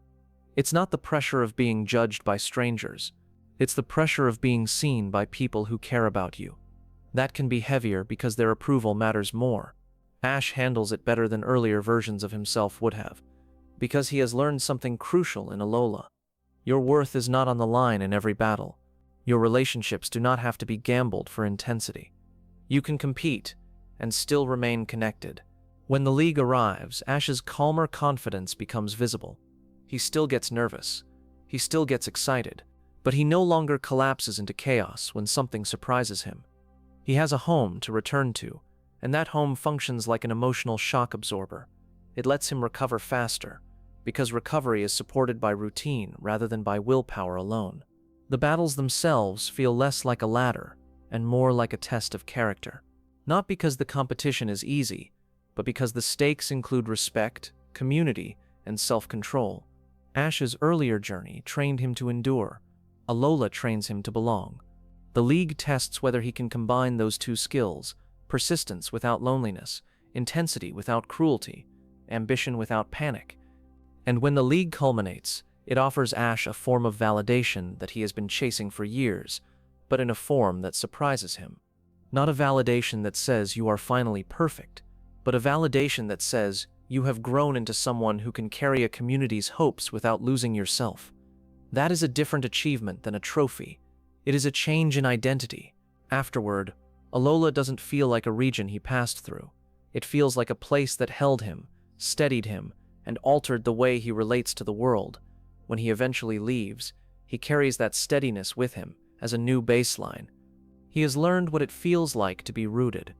And that knowledge changes the next journey, because once you've had a home, you stop treating the road like the only place you can be real. After Alola, Ash's path stops being defined by regions and starts being defined by scale. Instead of committing to a single new badge road, he moves through a wider world, revisiting places that once felt like separate lives. That mobility could have made him scattered. Instead, it reveals what he has actually kept. When you return to old ground, you find out whether your growth was real or merely contextual. Ash is no longer traveling to become someone new. He is traveling to test who he already is.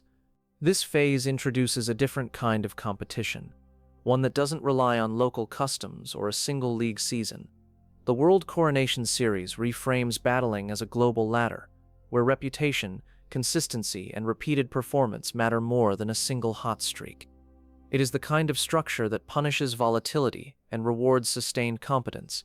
That is both good and terrifying for Ash.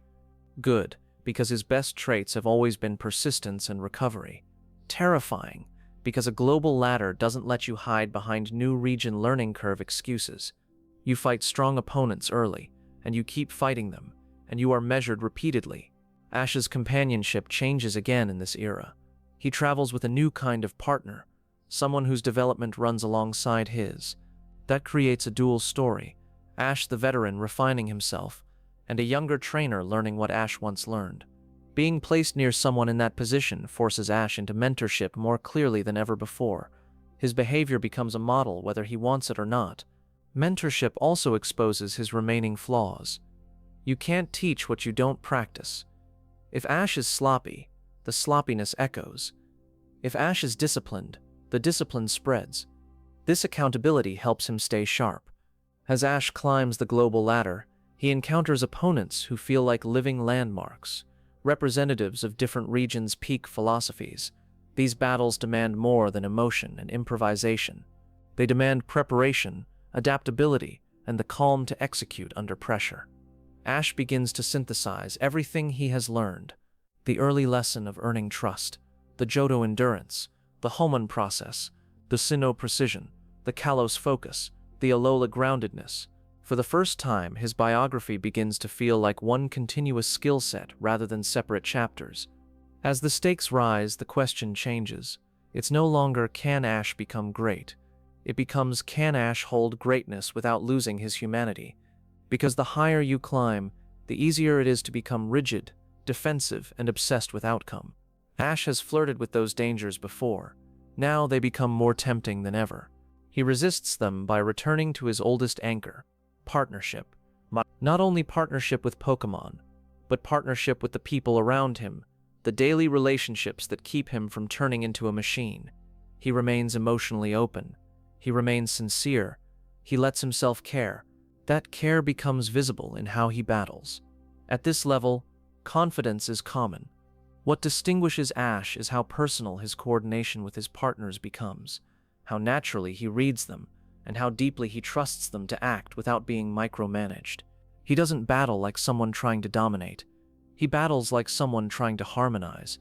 Eventually, the global ladder funnels him toward the highest stage, where the world's strongest trainers wait. The pressure here is not only competitive, it is symbolic. This is the culmination of a dream that began in a small town with a late alarm clock. And when Ash finally reaches that height, the story does not resolve into a simple victory parade. Because Ash's life was never only about winning, the true resolution is quieter. It is the choice to step forward, fully, as himself, and then, later, the choice to step away from the endless chase without treating it as failure. A farewell is not an admission that the dream died. It is an admission that a person can be complete without needing to prove it forever. Ash's final era is defined by that completion. He remains a traveler at heart, but he is no longer running from anything. And he is no longer chasing identity. He has built it through years of repetition, relationships, mistakes, and persistence. The goodbye, when it comes, carries that history in a simple truth. The bond at the center of the story never needed a trophy to be real. Ash and Pikachu began as a mismatch. They end as a partnership that outlasted every region. The World Coronation series changes what progress feels like for Ash because it removes the comfort of local context. A gym badge was always tied to a town, a culture, a leader with a specific style. Even a league, for all its intensity, belonged to a region. But a global ranking system feels indifferent. You don't complete it, you participate in it, and it keeps going with or without you. That indifference forces Ash to become consistent in a way he can't fake. In the early stages, Ash still carries his oldest habit. He trusts his instincts first, and he explains the plan afterward. Sometimes that works, because his instincts were built through years of trial. But the higher he climbs, the more he discovers the limit of improvisation. At the top level, everyone is dangerous. Everyone adapts. Everyone punishes predictability. If you want to keep winning, you have to bring more than a good feeling in your gut. So Ash begins to prepare with more intention, not in a way that turns him rigid, but in a way that makes his choices repeatable. He becomes better at building a battle around what his partner does naturally, rather than forcing a partner into a shape that looks good on paper. The old lesson of partnership returns here as craft. Ash doesn't just care about his Pokémon. He coordinates with them. He reads them with a kind of quiet fluency that makes his best battles feel less like commands and more like shared movement. This era also changes how Ash relates to his own history. Traveling across multiple regions again means walking past earlier versions of himself. A harbor where he once left with too much confidence. A city where he once lost because he tried to force a story. A stadium where he once felt small. Revisiting those places doesn't heal everything. It sharpens memory. It turns nostalgia into a mirror. The mirror can be uncomfortable. Because Ash is still Ash. He still rushes at times. He still gets emotionally attached to outcomes. He still feels the urge to prove something, especially when the opponent is famous, or when the moment feels symbolic. The difference now is that he recovers faster. He identifies the mistake sooner. He doesn't need a full collapse to change direction. His companionship in this era reinforces that change. Traveling with a newer trainer alongside him puts Ash in a role he used to resist. Not the role of the kid dreaming out loud, but the role of the example. When you're someone's reference point, your habits become contagious. Your excuses become permissions. Your discipline becomes a kind of shelter. Ash begins to choose discipline more often, partly because he knows someone is learning from his choices, whether he speaks or not. But mentorship also exposes something tender. Ash has always been brave. He has not always been reflective. Being responsible for someone else's learning forces reflection. He starts explaining decisions, not just making them. He starts noticing why a plan worked, not only that it worked. This deepens him as a trainer because it pulls his instincts into language, and what you can name, you can refine. As his ranking improves, the opponents stop feeling like regional obstacles and start feeling like representatives of an entire world's highest standards. There is a humbling equality to that. Everyone here has earned their place. No one is impressed by enthusiasm. No one collapses because you want it more. Wanting it is assumed. The only question is whether you can execute under pressure repeatedly.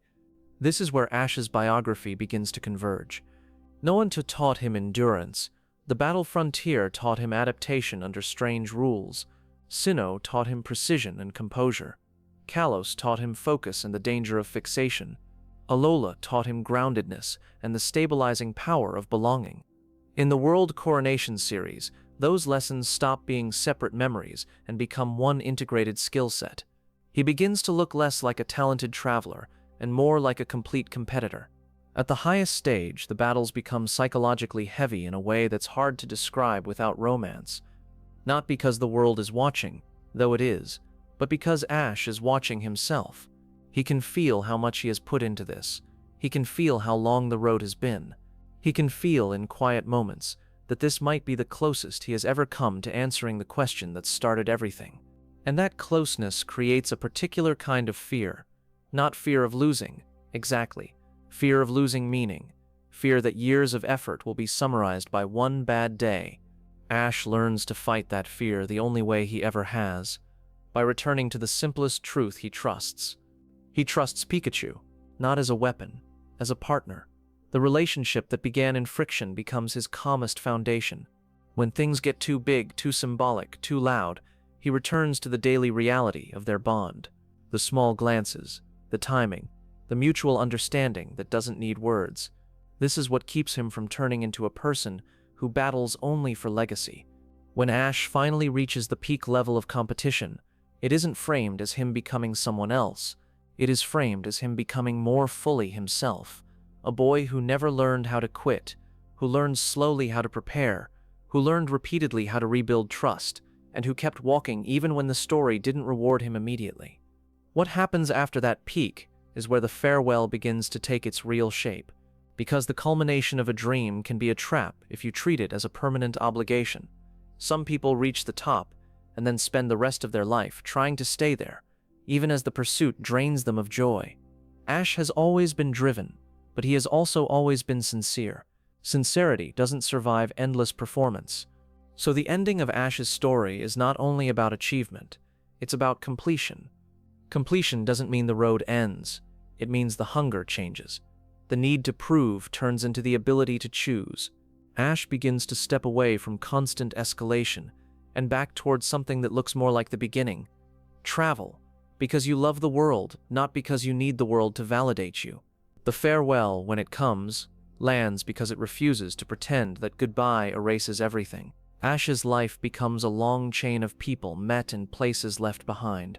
Friends who shaped him, rivals who refined him, Pokémon who taught him patience, courage, restraint, and care. His story doesn't end with the world becoming quiet. It ends with him carrying the noise more calmly. And at the center of it, still, is Pikachu. They started as a mismatch. They became a method, a daily practice of trust. Even at the end, that partnership doesn't feel like a trophy. It feels like the one constant that made every other chapter possible. If you want another long story like this, click the video on screen. Subscribe for the next one.